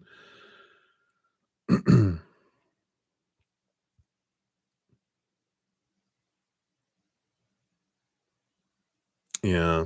Yeah. And that's the thing, especially when you learn, like we can feel a lot of dread and a lot of emotion that flows. And you're learning a lot of tools, and you will be learning tools through therapy and different things that you're doing. But you realize and you get to know yourself, when I'm feeling down, what, you know, yourself better than anyone else, what can I do to um change that when I'm ready? When we experience, like, having been suicidal at one point in my life, there's, like, something that changes within you when you choose to live, and you realize when you make a decision not to end your life, you're like, "You know what?" And then things were fine, at least for a while, and then it's like, "So, I can get through it, I just need to not act on my suicidal thoughts." And I even take it to death, that's what I learned to do. When everything felt so stressful and overwhelming, I'm like, "Well, I could kill myself," and I know I'd probably be admitted somewhere if I said, well, now it's a recorded, "Oh, no, no." But I used to that a long time ago. But but But if that's what I would do, is I took it down to death, and I'm like, well, that's the worst thing that could happen, is that whatever's happening could kill me. So rather than do it myself, why not just see if it will or not? If I'm going to do it anyway, let me just wait another moment, wait another hour, wait another day, and see what happens. Or say, well, I'm afraid people are going to reject me. I'm going to die. Well, then I'm going to go do what the hell I want anyway. And I'm just going to go live life. And if I die, I die. I was going to do it anyway. But it changes the way we approach life, and we look at it and go, you know what? I can enjoy this life. I don't have to worry about what everyone else is thinking or what everyone else is doing and all of that. I bring it back to what I'm in control of, and then I go from there, right? So, and journaling, you had mentioned, journaling is a great way for you to get your emotions and thoughts from looping and get them onto paper. So you stop repeating it over and over. Like we said, one more time. If we get an emotion out, bleh, we allow ourselves to feel it and express it and write it out, then it's there instead of in here. And it can stop looping. And then I can come to a place of peace as well. So I like that for you there.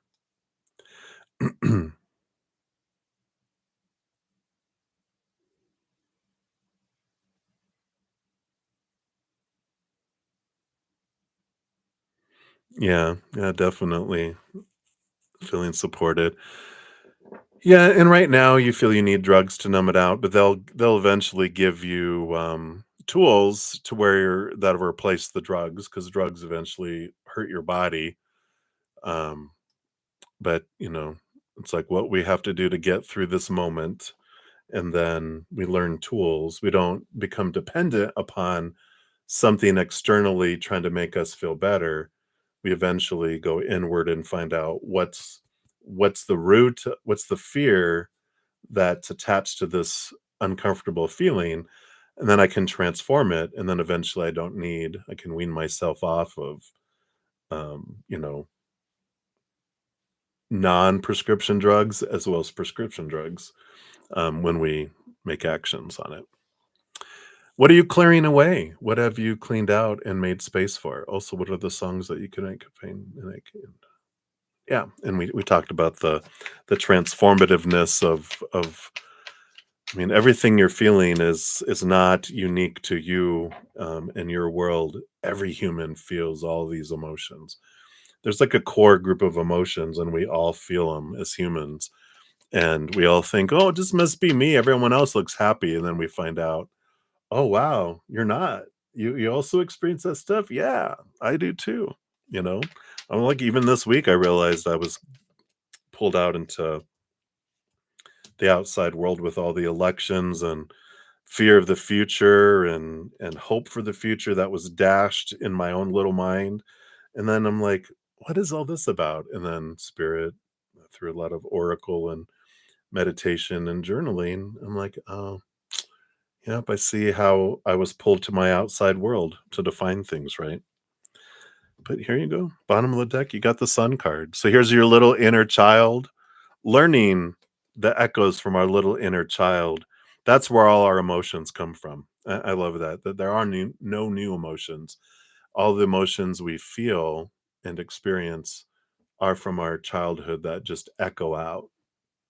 If you think about that, you're like, wow, my emotional body was created 7 years old and younger. The rest of my life is a expression of those emotions in one way or another, echoed throughout my lifetime. Yeah, the Wheel of Fortune. Everything happens for us is something else that he wants you to know. What you're clearing away are the fears of childhood, the fears and the emotions that we stuffed when we were younger that keep rising up until we do these charged emotions. And we talk about how when we're younger, before our brain develops, we don't know what to do with these emotions except for like a little baby, cry, have a fuss, or laugh and smile, right? And usually only one of those human adults want us to do as a baby, laugh and smile. They don't like us telling no and throwing a tantrum. especially in the middle of a store, or crying. And so, "Stop your crying, I'll give you something to cry about," was a popular phrase going on when we were younger. And then, putting us in timeout and punishing us for expressing our anger. So we push down our anger, we push down our sorrow, and but go ahead and laugh and smile, but don't do those others. So those are charged below the surface, and that's what the sun card with the inner child is bringing those up to be transformed. And then the wheel of fortune is telling us that all of these experiences, when we realize they're happening for me, I can move from victimhood into why did I want this to happen for me? I can get to the root of a lot of things. Yeah. And this life is all about patience and temperance. That things don't happen overnight, things don't develop overnight, and they don't transform overnight normally. It's the alchemy. It's taking the time to look at things as they go back and forth, and then eventually they evaporate or they transform into gold. Yeah, and then, of course, you have to have the Empress as your final card, which is all about you create your life, you have this creative expression, how do you uniquely wanna share things with the world? There's no wrong way, and so you're clearing away, making space for the higher vibrational unconditional love that's there, and, um, and that's the whole thing is that it's not wrong to feel everything we did. We come here on purpose to feel all these things. Or, we would have had like past iterations of humanity, the, you know, Atlanteans and I can't think of the former ones before that, but we've had different ones where we did come here fully aware and we didn't have all that. And it was fun, it was different, and it got boring because we already knew the future. We came in fully aware. All right.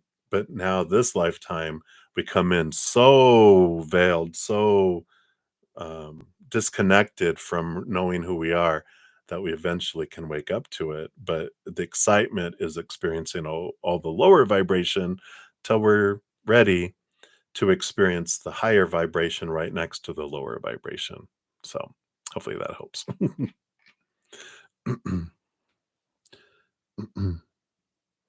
Sorry, again, I was channeling. I wasn't reading here, so let me just catch up real quick here. Okay, love journaling. It helps out.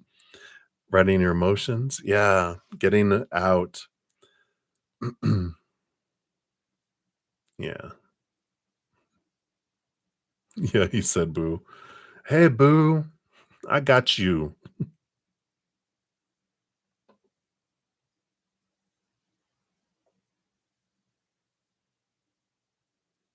Yeah, yeah. And the clarity that comes when you're not on drugs, too. Yeah, yeah. And being gentle with yourself, too, right? Definitely. Right.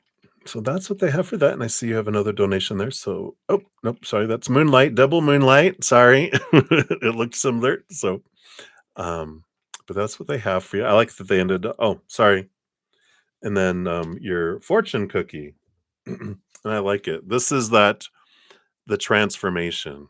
Here's the butterfly with the transformation from a victim mindset. You may have felt like the world was against you, and that only caused you to attract more negative results. When you stop the blame game and take responsibility for your happiness, only then abundance starts to flow. So I love that. That kind of summed up several of the readings that you had. So I like that. All right. God damn it. Yeah. It's part of the drama. We come down here to experience the drama, the melodrama, which has a victim, a villain, and a hero. And we know we're in that drama when there's a victim, a villain, or a hero, any of the three. We're like, oh, here we are. I'm in drama. And we can continue to interact in the drama. If we're like, nope, I'm gonna exit stage left. and then I'll watch it from the audience. And, stepping out of the victimhood, you can see life from a different perspective, which is what it's about. So, drama. Too funny. All right. So, let me just make sure here. So, Delcy Joy, thank you for your donation via the Cash App.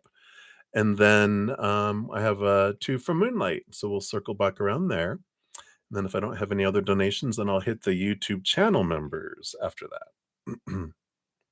You're very welcome, Nova. Thank you for your multiple donations. I appreciate that so much. And for all your wonderful questions, asking Spirit. I love your spiritual team is hilarious. They're just,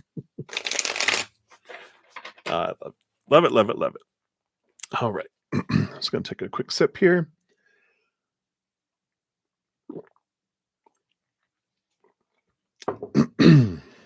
All right. So, Delcy. So, you said here, general energy for the rest of the year, especially financial. All right. Cards flying out here. Yeah, I can't believe it's already a week into November. Before we know it, whoa, it'll be 2025.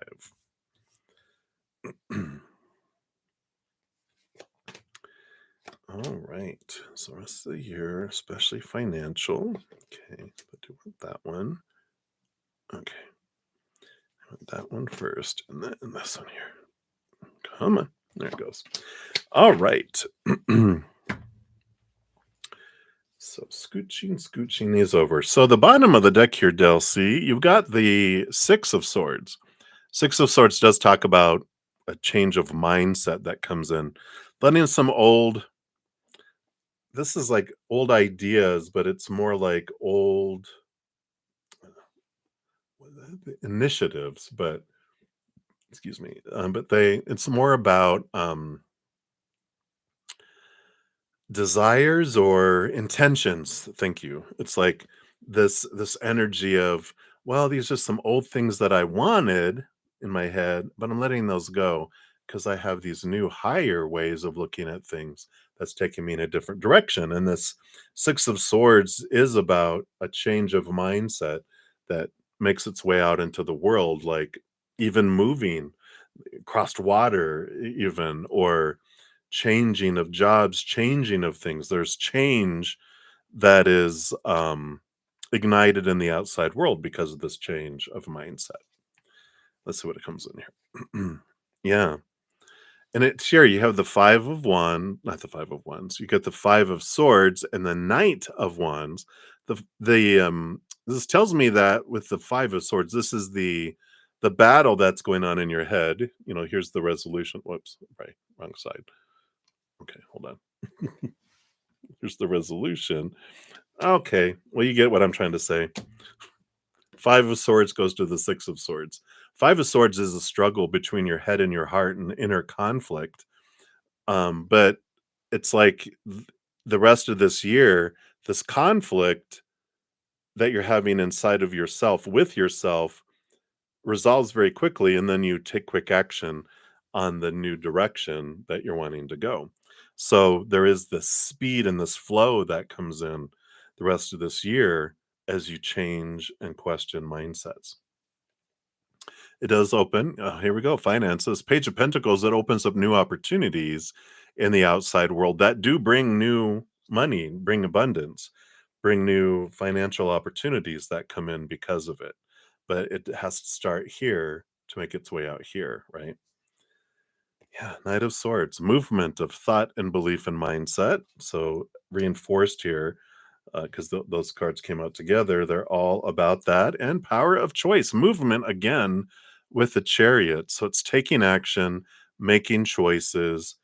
And, the power of choice card of the Chariot tells us that each moment we are choosing the thought and belief and mindset, the story we put to things, and the emotion we're going to feel, and the energy I'm putting forward, and the physical action I take. So there is all of this choice, choice, choice. The amount of the abundance, the amount of movement, the amount of change starts with you if you step into that power of choice. Choosing is an amazing thing, and when you get used to that choosing muscle, it's like if you put 2 things in front of you, and even without knowing what they are, like if you took 2 cards and I'm like, "Choose which one is yours," and you choose this one, and I'm like, "How did that feel to choose that card?" Now, choose the other one. That feeling, that choosing muscle of choosing that one, and then don't choose any of them. "What? That's an option?" "Yeah." The not choosing is also choosing, and when you get used to that choosing muscle, you realize, "I get to choose all this. I'm not at the whim of the outside world. I get to take control of that." The umbrella over all that going on here, yeah, you have joy, celebration, stable energy that comes in with all of this, so you do have this ability to realize it really takes you to this place of calm, I feel, Delcy. It's like you have this, when I realize that whatever comes in the outside world, it doesn't matter. I can choose the story as this is great for me. I love it. Joy, joy, joy. And there's that joy over top, the umbrella over everything, joy. Um, I'm going to choose to have joy in my heart with the emotion. I'm going to choose to have gratitude about whatever comes my way. And the action I take is going to be rooted in unconditional love and joy and gratitude. It's going to be joyful acts. When we do that, it changes your world. And I feel like this is what you're really stepping into is realizing, oh, I just got it. They're so funny. What's your name? Delcy Joy. There you go. It's choosing joy, choosing yourself, but choosing joy too. So I like all that. You've got the Empress here, and the moon. You got Mother Nature, Mother Nurture coming in. The moon is Mother Moon, which is nurturing energy. And then the Empress, which is the queen of Mother Nature, Mother Nurture. So nurturing yourself, really taking in your divine feminine energy, but this is Empress is all about harvest and creation, creativity, and following your heart. There's like 5 parts cups in this Empress, and 1 part earth, 1 part fire, 1 part air. Um, and then the moon card is all about emotional energy. So there's a lot of joy, joy, joy, letting joy be your destiny, letting joy guide you in each moment. Um, and I love that energy there for you. So that's just your general for the rest of the year. Possibilities. You'll have good things happen, but the extent of how big they can be all starts in here with me choosing joy, with me choosing joy, with me choosing joy, with me choosing joy. Yeah. All right. And let's take a look here. See what your fortune cookie says. Yeah. Break free. You're being asked to break free from the tribe in order to live your authentic life of joy, right? This isn't easy, but it's very necessary if you're going to share your true self with others. Be brave, be real, be you, right? Be joy. And trust that those who love you will always be there for you. Yeah, break free and be true to your authentic self. So I like that in this energy coming in here.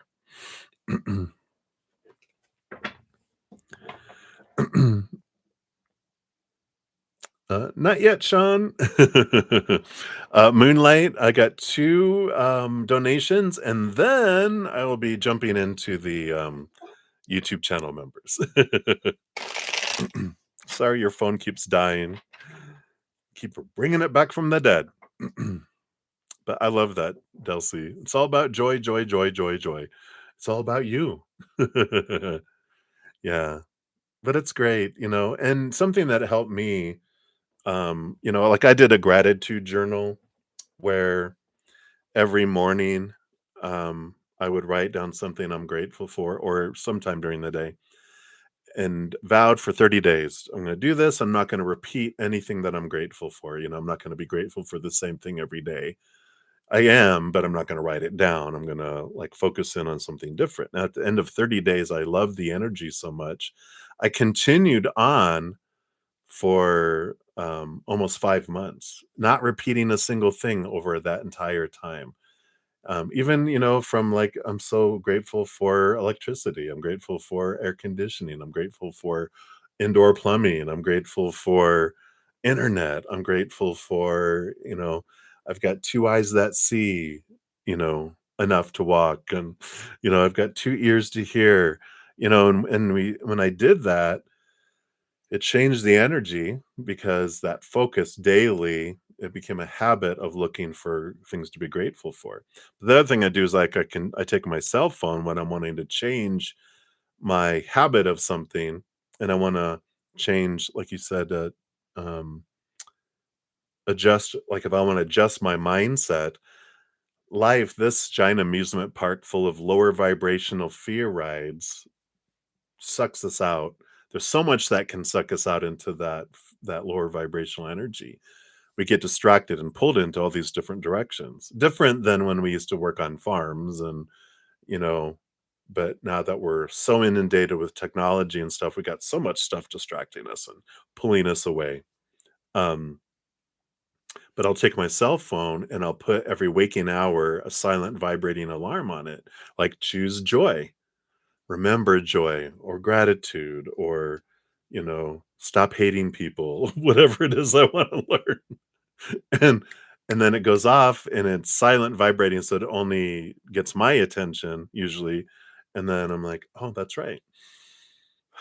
And then 5 minutes later sucked back out into that light outside life, right? But then eventually it takes longer time for me to get drawn back out and distracted, and then I'm jumping from gratitude to gratitude to gratitude, then our mindset changes. So hopefully that helps too. Right. So thank you again for your donation. I appreciate that so much. All right. So a couple more donations here. So Moonlight 5, thank you so much for your donations. Let's give your first one a love and a like since it lets me do it on those. Whoops. There it goes.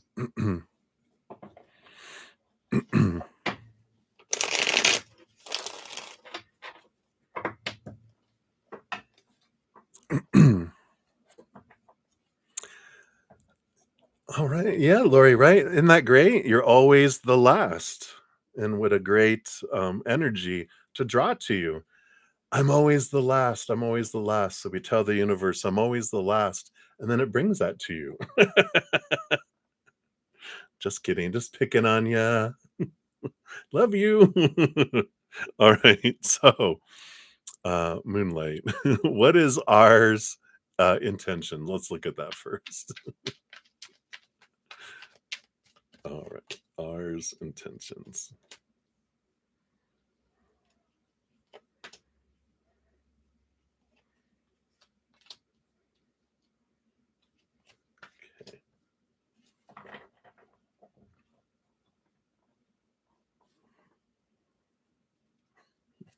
You're so funny. All right. So, bottom of the deck, we have the Three of Pentacles, which is all about being true to their authentic self. That's their underlying energy, is their intentions, is I want to be me. And, um, it's this creative energy. And there's this energy. I don't normally pick this up so deeply with this card, but just connecting with their energy, they're wanting to belong, because part of this is also about community and wanting to belong with something and create something with someone. So there's this energy of that. And so this energy is like, not so much like, oh, I want to create it with you. It's like I talk about love, how sometimes it can be like a job interview, like I want a position to fill in my life. I need someone in my life. So I'm hiring. Everyone give me your resumes. We'll see if you will qualify. The other is living life and living your passions, loving what you do, and then you meet someone that's also living their passions at the same time, and something sparks, and you just hang out, and life progresses, and then it turns into a relationship. One is like an intention of filling a position, the other is living life, and this happens organically, right? Well, this creativity card with this Pentacles is bringing me that position card. Like, I want to create something with someone. And it's like, will you be it? Let me look at the resume. And it's like, this feels like it's a search for someone to fill my life instead of someone to share my life with, kind of thing, if that makes sense. Let's see what else here. Yeah, their intentions here very slow with the temperance. It's this, movement of, you know, slowly unfolding. It's the alchemy going back and forth, slowly changing to gold. And so there's this, they're not in a rush to get anywhere fast with it all. So they're like, I'm just taking my time. Let's see what else we have here. Yeah, they've got the Eight of Cups here too. Sounds like him. The Eight of Cups is this, walking away from emotions and people that don't serve me anymore and trying to move towards wish fulfillment. So I feel like they have a lot of turn downs in their life on that job interview. But it feels like they are in this process of letting go of a lot of old emotional baggage and connections with other people. And so their intentions are to build up an emotional bank that they can give to someone, that they can share with someone instead of being so thinly spread out with their emotions, like giving a lot to family and friends and, coworkers and even exes and other interests. And it's like you only have so much emotional energy. Where are you going to invest it? And I feel like they're with this eight, it's a flowy type of, they're in the been in the progress of that as well.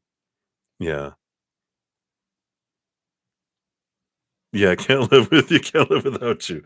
You're like, and then these 3 cards came out together, and we got the Hanged Man, which is a transformative energy, seeing things from a different perspective. Um, got the Page of Swords, which is also about clarity and seeing things from that higher place of thinking. And the Emperor, really wanting to decide what they want, Aries energy, and trying to move forward, trying to get in those directions, right? um so interesting combo with those three together. They really are trying to see things differently. The Emperor even tries to get opinions that everyone's been giving him about how they should rule their empire. Thank you, putting them all on the shelf. Everyone clear the throne room. I'm about to make some decisions about my life. And seeing things from a different perspective, transformation, you know, clarity. They really are very active in this and trying this transformation and trying to be who they are. So their intentions, I don't feel, are very clear yet. Yeah, he says he loves you, but a lot of heavy luggage. Yeah, yeah. Well, that makes total sense with all this here. Even the bottom of the deck, we've got the devil card, which is all about having their life kind of really shaken up quite a bit, making them question their long held thoughts and beliefs and mindsets. And yeah, and this just tells me here too, they're really caught up in their head right now with the King of Swords, the ruler and the master, even because they have both the sword suit, and all the kings get a second portion of swords behind the scenes. So masters of overthinking and a lot of thinking. And the Two of Wands is this energy of with the Emperor, which is about trying to determine what is it I really want, and then what am I going to do going forward here. But a lot of action energy that's unfolding here with this. So whereas before it might have felt like they're never going to make a decision, they're never going to do anything, now I feel like it's different. A trash bag. Trash bag. Yeah, a way to go. But I feel like a lot more action going on now than before. And it could be this eclipse energy that we've been in. Scorpio energy, this Pluto energy. There's a lot of change happening in the foot. So I feel like the speed at which he's doing has accelerated, but I still feel like he doesn't know what he wants yet. Yeah, because he's at the strategy and planning stage. Look at that. I love these cards. So I'm going to say his actions have taken them to a new phase in their spiritual evolution. And now is the time to plan and strategize for the highest possible outcome. So they're planning and strategizing. That makes total sense. That's that emperor energy. I'm trying to figure it out. I'm making plans, I'm strategizing. But then once they get the plan, which is also the Two of Wands, then they'll take action and then we'll see that. But I feel like they've come a long way. They got a long way to go, but not as long as they did like even a month ago. I feel like they've really put extra effort in, if that makes sense. Right, so that's what they have for that one. And then for the second one, thank you so much for your sticker comment and the donation. I appreciate that. And you want to know here, what is Anita's boyfriend's thoughts about the future? Is he faithful? He gives out the baddest vibes ever. Ooh, all right. Let's take a look here. So, what are their thoughts about the future? Okay, one card. All right, we'll see what that is here. Is he faithful? Okay, those cards. And then let's see here. What are these vibes? Let's just dig in here. He knows your boundaries are strong. Oh, okay. I thought you meant Anita's boyfriend. Let's take a look here. We've got here, you got one card and two card and three cards. So there's this progression, whatever's happening. We'll figure it out here. But the Hierophant, you know, there's this teacher student energy that comes in here. And, this is the higher self pulling the human self to see things from a higher perspective from capital T truths, right? And um so it's interesting because I feel like they're they're in a period of extreme growth in their life right now. So we'll see what that's about here. So number one, okay, the number one question was, what are his thoughts about the future? Well, yeah, Two of Swords, torn between their head and their heart. The heart wants one thing, the head unsure. And so there is that, again, that makes sense with the Hierophant, clarity, the capital T truth. What do I want? I don't know. The heart knows what it wants, but the mind, "Oh, I don't know. I don't know." That's where a lot of the growth is happening, is in their mindset. Their heart loves them. The heart wants to be with them forever, but the mind is like, "Oh, I don't know. I don't know. Is that a reasonable expectation? Can we do that? I don't know." Is he faithful? Yeah, amazingly enough, Page of Wands, that's a lot of passionate energy, but the Four of Wands is the marriage card, is the commitment card, stabilized energy. So it does feel like they are, though they are very passionate. A lot of energy that's expressed that way. In fact, that might be how they express how they care about someone, because they have like low self love. And so when you don't have a whole lot of love to give, then you can't, this is all I can give you.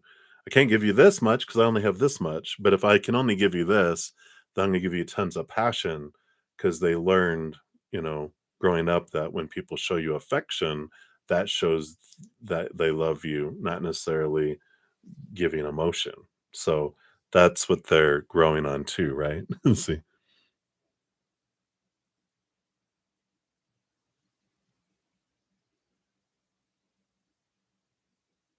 Oh, girl's got a good mountain climb trip today. There you go. Yeah, and then so we've got the magician card. We've got the 5 of swords. Here's that 2 of swords energy, the battle between their head and their heart still coming in here, and the 6 of swords. So when we're talking about their vibes, I see here, I feel like you're sensing their inner conflict that's going on there. And the great amount of energy vibes that they have with the magician card. They've got a lot of fire. I wonder if they have a lot of fire in their chart, because it just feels like there's this energy of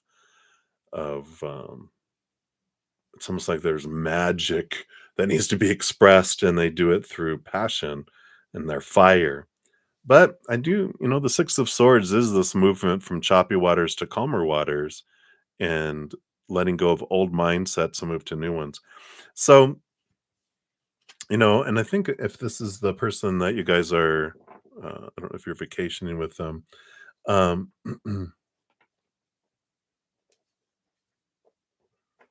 oh, you don't get mad, and no one can make you do anything either, right? So your triggers went off around them, and you're like, oh wow. So it's we can change our energy from irritation and fear, because anger and madness is fight or flight.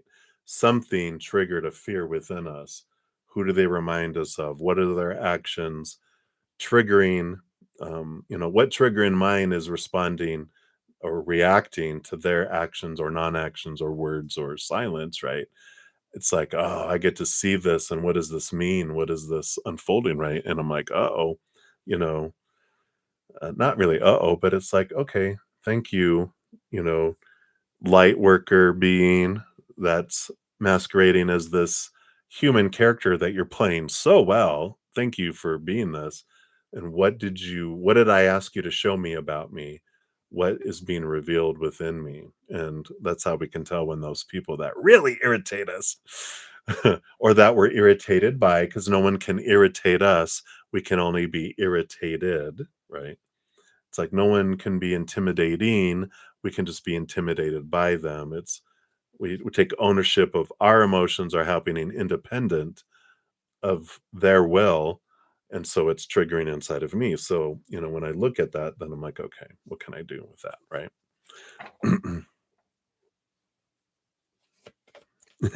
Yeah. So something definitely, triggering within. And you're like, uh-oh, what is this showing me? Right. Yeah.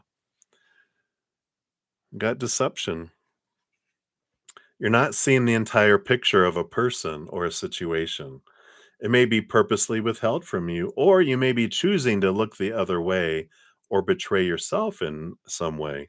It's time to gain clarity. So I like that, because this is talking about, it's like the 7 of Swords, which 7 of Swords is like the deceiver, the thief. But when we realize, oh, there's 3 fingers pointing back at me, it's how do I have, how am I deceiving myself with my stories, with my thoughts and beliefs? What's these that are rooted in small t truths? It's always for us to learn about what's going on inside of here, right? You know, um, and it's true. I mean, like when, like this week, and I'll just be honest, I was hoping for a different outcome in the presidential election. And when someone else won that I didn't vote for, I realize how much I was projecting onto that person. They're not being who I think they should be, and I'm like, "Well, who am I? The am I wanting to be an authoritarian over the world and tell everybody how they're supposed to be?" And I realized, wow, I really got drawn out into my own fears, and, I watched a great video, I forget which where it was, or it was an oracle card I watched and did so much journaling and stuff that it was like, wow, you realize that everyone is a light worker, everyone. and um and behind these masks, no matter what character we're playing as a light worker, and when you realize that, you realize, wow, um yeah, yeah. Well, no, it's okay. There's a difference between we pick up people's energy. We pick up where people are at. People can be at a lower vibrational energy, and I can pick that up and be aware that people are at a lower vibrational energy. But if I have judgments and I have reactions bubbling up in me because I became aware of lower vibrational stuff, then those flags, like feelings are flags that something can be looked at inside of me. If I'm not bothered by it, I'm just aware of it going, "Oh, wow, you know what? They're really struggling." But if I'm like, "Oh, evil, evil, devil, they're," then I'm like, "Oh, that's me. That's my stories. That's stuff happening in here." So there's a difference with that. Hopefully that makes sense. So, and that's good. Like you said, you don't know him yet. Getting to know someone. It's like Abraham Lincoln, I think, is the one who said, he goes, an enemy is someone that I haven't yet got to know. Because then when you get to know somebody, you start understanding who someone is, and then they stop being your enemy. So it's interesting. All right. So that's what they have for you, my dear. Thank you again for your donations. Hope you're enjoying your wonderful, wonderful adventures, your mountain climbing trip with the girls. So a breath of fresh air, right? All right. Oops. No, or yeah, I'd give you your fortune cookie. All right. So many blessings. Yeah, I'm actually born on his birthday. Not the same year, of course. I'm not a vampire, but same day and month. So I tend to know a little bit about him a little more because, of the energy. All righty. So that, I believe, is it for the donations. In fact, what I might try to do here, I had an idea. I'm gonna put a little notation in here. Donations finished. Moving to YouTube members. So maybe at least that'll be in the chat because the chat will be saved.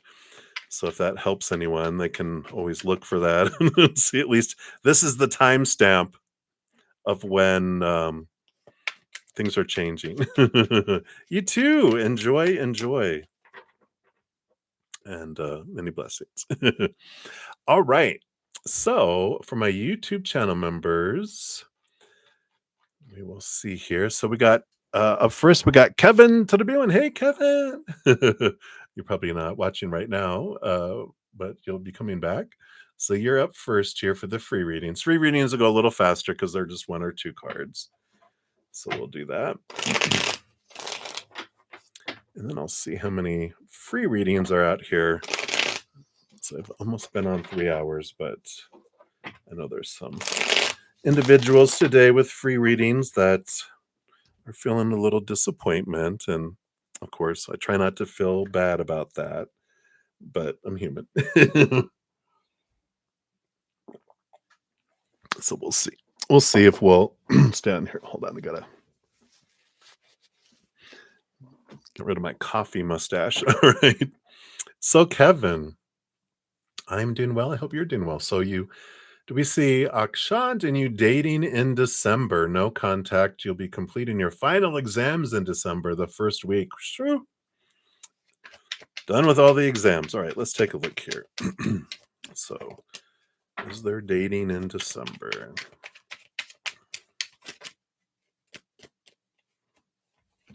All right. Well, we got the balancing of things here. Justice card, Libra energy, balancing out. Well, that makes sense with education balancing out. It does appear here. You got these two cards too. The Knight of Pentacles. The King of Pentacles with the Knight of Cups. The King of Pentacles is about groundingness. And I feel like after the results come out and after things really some grounding that happens, then there is this possibility with the Knight of Cups, movement of emotion, movement of romance. So it does feel like there is this possibility, but it's the groundedness that happens, the outside world kind of feeling fulfilled and full. After that feeling, then that can happen. So I feel like results need to come back. You need to feel solid. You both need to kind of be in this place of getting past celebrations and gatherings, and I just feel like life is full and it just needs to calm down and ground, and then that's when that happens. So, looks like, maybe more towards the end of December. Don't know if you guys celebrate any kind of Christmas or something like that. It does feel like it's after, like, all of the hoopla is over. It's like, "Oh god, there's just so much happening all at once," and then it just becomes grounded and it comes full, and then their space opens up for it. Okay. Right. So that's what they have for you, Kevin. So many blessings to you. All right. We did those. We did those. And then Sean G, you are up. So, will the paperwork for the land in Florida and stuff in New York City go through smoothly? All right. Let's take a look here. All right. That one here. That one here. So I guess this one is for Florida. Yeah. Peace of mind about Florida with the Four of Swords. So that's good there. New York City. New York City got the Two of Cups. Emotional choice here. I feel like they're saying, well, Florida seems to go okay. The New York City one feels like, oh, it's all about emotional perspective, what smoothly means. Maybe New York smooth, not dissing New York, but it's a different energy than Florida. So New York City feels like for New York, I can't do a New York accent, but if I could, I would do a New York accent and say, well, it'll go smoothly for New York. Um, but you get to choose emotionally and go, you know what? Okay, Florida, I know is kind of flow, but that's going to be different. A lot of busy, busy, busy energy and more. I feel like there's more loopholes to jump through in New York City just because of the big city and it has to be very regulated with as many millions of people that are there that there's just like something that just takes a little more uh what is it, sanding down to make it smooth. But I like it. Both of them feel positive, just different energies that are there. Right. So that's what they have for you, Sean G. I like it. All right. And we did those. We did those. Scroll, scroll, scroll. We did that one. Okay. Sorry, just making sure I'm not skipping anyone here.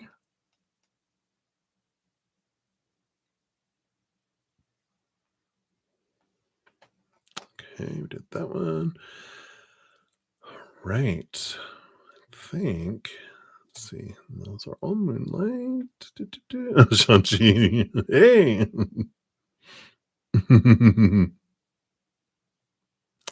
All right. Hey, Deb. Shout out to another one of my YouTube channel members. Yeah, envious of the snow. I don't know if I could. I don't even know if it is. Is it? It's all bright. Hold on a sec. Yeah, it's about a foot of it has melted away already. I can look at the trash can. It was like 2 feet on the top of the trash can. Now there's only about a foot left. But I love my. We don't get a whole lot of snow here in Colorado Springs anymore. But we have that there. All right. So that is it for my YouTube channel members. So we completed those. Now I'm going to start free readings here. I'm just going to do a little thing here. Starting non-member free readings.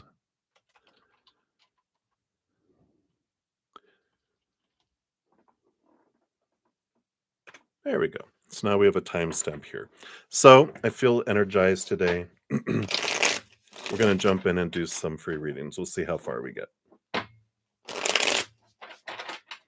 So thank you guys so much. All right. So scrolling to the top. So, no. New love. The therapy session with G ended because he got sick. Oh, wow. So do you need more therapy sessions with someone else? Let's take a look here. And we got the moon card coming in here, which is nurturing of yourself. And the hidden and the unknown, that there's hidden and things below in the subconscious that can still be dealt with. So this would be, Yeah, for you, yes. And not for you specifically, like, well, for everyone else, no, but for you, this is doing it for you, is what I mean. Do it for yourself. Yeah, there's some stuff that can still be brought up and some uh, charged emotion below the surface. You can see the little crawdad or whatever crawling in up from the depths. So there's something that can be looked at there. So I would say, yeah, yeah, for as long as it feels right for you, but do it for you. And because it's freeing, that charged emotion is running on autopilot below the surface. So the more that you are able to release that, all that emotional energy comes back to you instead of being used to keep things down, right? So I feel like that is a yes coming in there. Okay. All right. So that is what they have for you. So many blessings, new love. Okay. And then Day Sturgis, whatever comes out. All right. Well, you got the Five of Swords. So some great transformation that's happening in the battle between the head and the heart. We always know when the heart battles the head, eventually the heart always wins. It's been around a lot longer than the brain. We develop our emotional center 7 years, our first 7 years of our life, the other seven, our mind. But in the end, our heart is a very powerful being and it will overcome the mind because eventually it's like a little kid going, "Hey, hey, hey, hey, hey, hey." So I like that energy, and I feel like sitting with your inner child could be a fun thing to do. Let it out to play. Let it, write with your non-dominant hand. What little letter do they want to write to you? It could even be like what a little 2-year-old would write. I love you. That could be all that it is. And you're like, what is that picture of? It's an ostrich. I'm like, okay, I'm gonna put it on and put it on your refrigerator too. Honor your inner child, I feel, because it wants to be expressed. It is battling your brain, but it's like your inner child wants to express itself right now. So I like that. All right. So that is what they have for you. So many blessings to you. All right.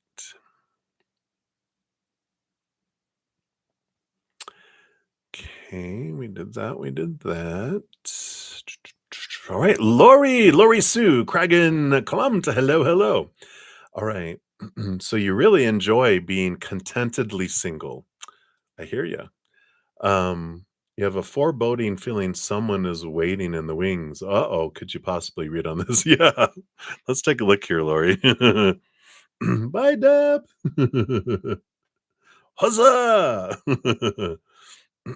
You're welcome, new love. All right. So, yeah, well, you got the death card coming in here. Here's the Scorpio Pluto energy. Scorpio. Uh-oh. Yeah, it does feel like there's this ending and this beginning, but we're right here in Scorpio season and Pluto energy really being expressed in huge ways. So, what's great though is that um if you don't like him, you can always kill him. No, I'm just kidding. That's just a joke. Don't do that. But you have this you know, I feel like there is Scorpio in the wings. Someone and I feel Scorpio is a great match for you at this time in your life too, because Scorpios, the death and the rebirth, they've gone from a scorpion to a snake and transformed from a snake to an eagle, then an eagle to a phoenix. And so they're the masters of transformation and change and evolution, but they also can dive deep so much into the mysteries and their emotional energy, water signs, and they can dive deep in it too. So, I feel like, I agree. I'm very contentatively single, have been for over 10 years, no dating, nothing, just enjoying this internal amazing adventure and journey. And I would never go back into a relationship that I've had in the past. It's just, I call it cost benefit analysis. When I weighed it out, I'm like, "They're not worth it for me."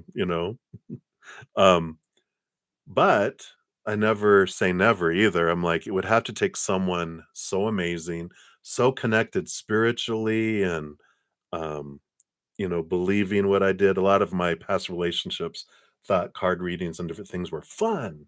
Oh, let's do that. Like a party trick or something. And I'm like, you don't realize how much and it's become even more part of my life to where if someone wasn't on that same wavelength, it wouldn't be fun for them. I could, really you could date and love anyone, but it's not fair to them. I could get what I wanted, but you're not going to get what you want because higher vibrational, lower vibrational. But this person will be a higher vibrational person. So it's not going to be like you would have had before. So hopefully that helps. But I do feel Scorpio energy very strong here. All right. Yay. But it's not a have to. It's not like a fated relationship. It's an option. It's like booking. I've never done this. I've seen it on TV. People booking a vacation, and do I want to add the luau now, or I'm going to make it optional that when I get there, I could add it if I want. It's optional, so it's not anything you have to have, but you're picking up the energy that there's a possibility of it, but doesn't mean that you have to take it anywhere, or how far you take it is up to you. So I like it. You have the power, Lori. All right. So that's what they have for you, my dear. Thank you for your patience and waiting for your reading as well. All right. So that is what they have. Many blessings to you. All right. So we've done that one. Okay. Sorry, just making sure I'm not missing anyone here. Okay, so Aisha Sharif. All right. We got to you. So, you want to know, is Zaid's family wanting money and expensive gifts in marriage proposal um, they give? All right, let's take a look here. The Six of Cups, um, not so much here. This is like the child energy and equal giving and receiving of emotion with the Six of Cups. So it's funny. I feel like they're like, we just want children. We want grandchildren. Um, so, we want beautiful grandchildren. We want loving, kind, obedient grandchildren. And so they're looking at more character and birthing and and it's funny. It's like Phil, someone is going, well, if you two were together, what kind of children would you make? And like, oh, you'd make beautiful children. That might be grandma, but like they're looking for great grandchildren.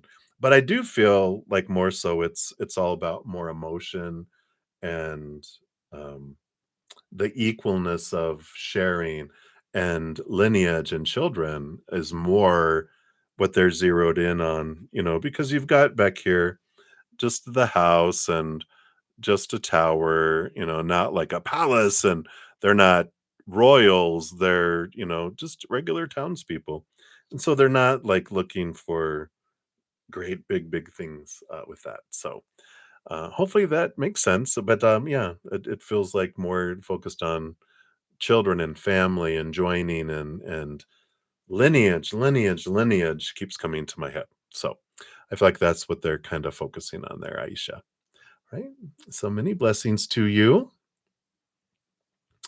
All right. And then Bree-Zen. Thank you. And you wanted a general reading. So let's take a look here.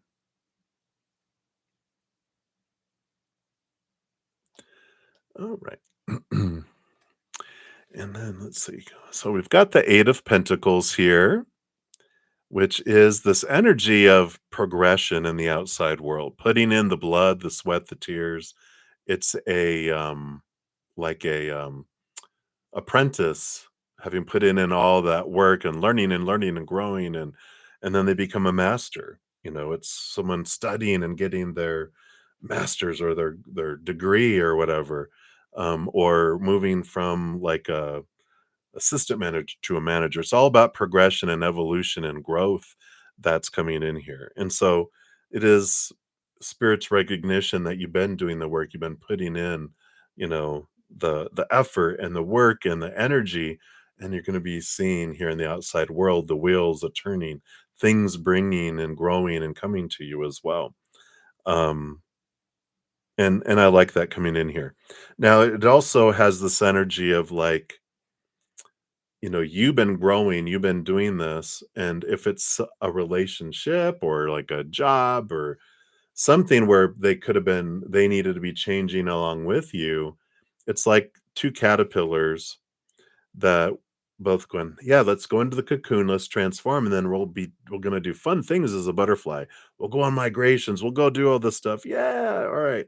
So you go into your cocoon, you transform, you come out the butterfly. You're like, all right, let's go. And you're like, wait a minute, why are you still a caterpillar? We will reach a point here in the progression where you're ready to fly, but they're a caterpillar. They don't have wings, whether it's a job or whatever. You've changed, you've evolved, but it's time for you to be a butterfly. You can migrate 1,000 miles. You are searching for nectar, not eating leaves or trying to walk on the forest floor like a little caterpillar that can't go very far very fast. You've changed, and it'll come to a point that someone or something would have had to change with you in order to go with you, and if they didn't, then that's not your problem. It's like, well, I got to go do butterfly things, you go do caterpillar things. No judgment, no resentment. I just got to go, and that's what's coming in here. So hopefully that makes sense, Bree. So many blessings to you. All right. Okay, just scrolling down the list here. Okay, we did those. We did those.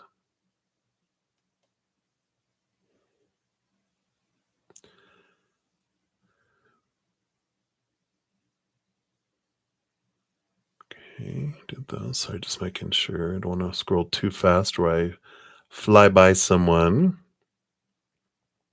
especially after being so patient and waiting for your free reading.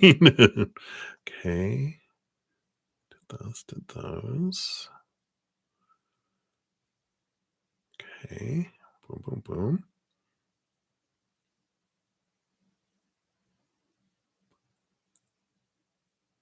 All right.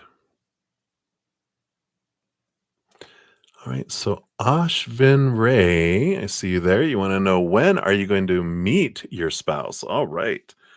Well, you got the Page of Cups. So, here is meeting newer love coming in here.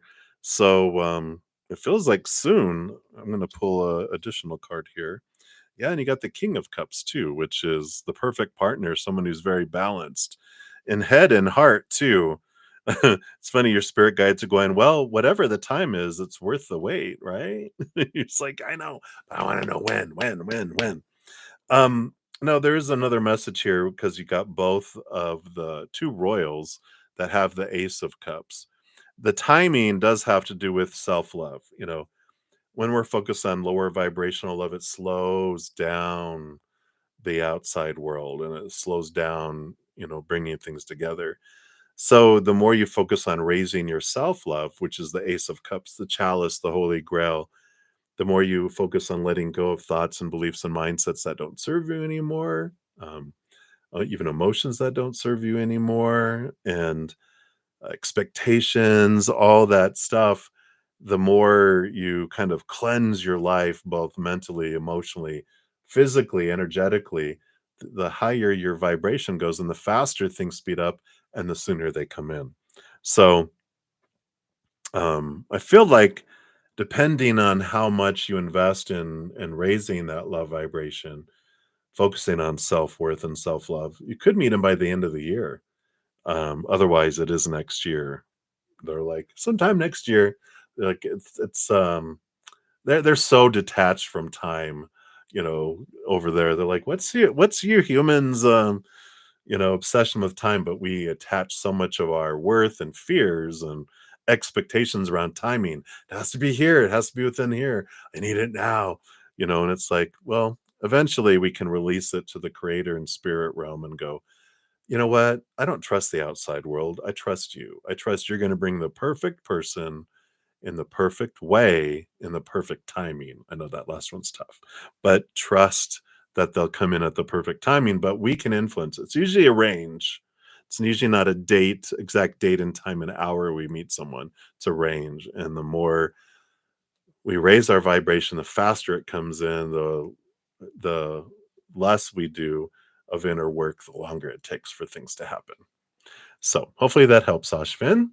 But I like that King of Cups, someone very balanced. They're intelligent, they can communicate, but they also feel. They're not so much in their head that they don't know what an emotion is.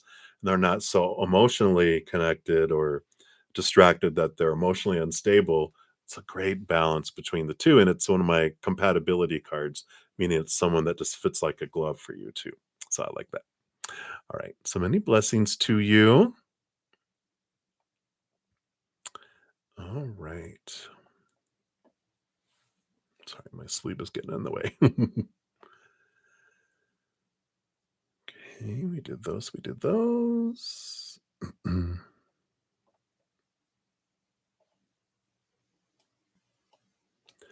Okay.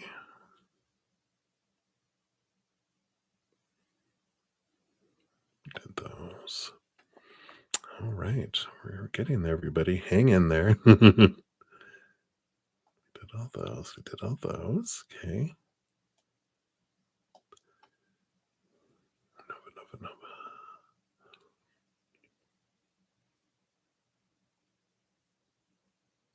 Okay.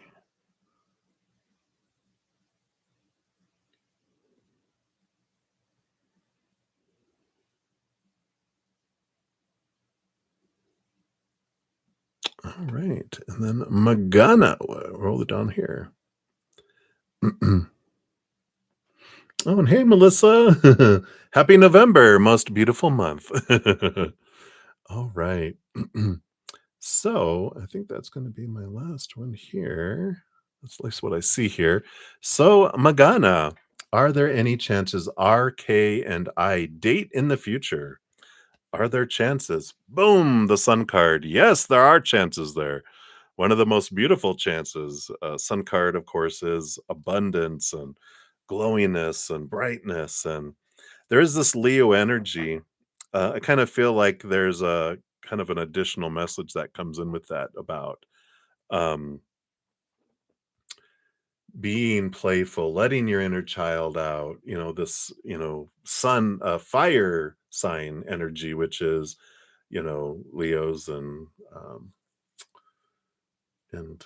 Aries and Sagittarians, they have that childlikeness of enjoyment and not worrying about all the rules and the supposed tos and shoulds, but more of a adventure.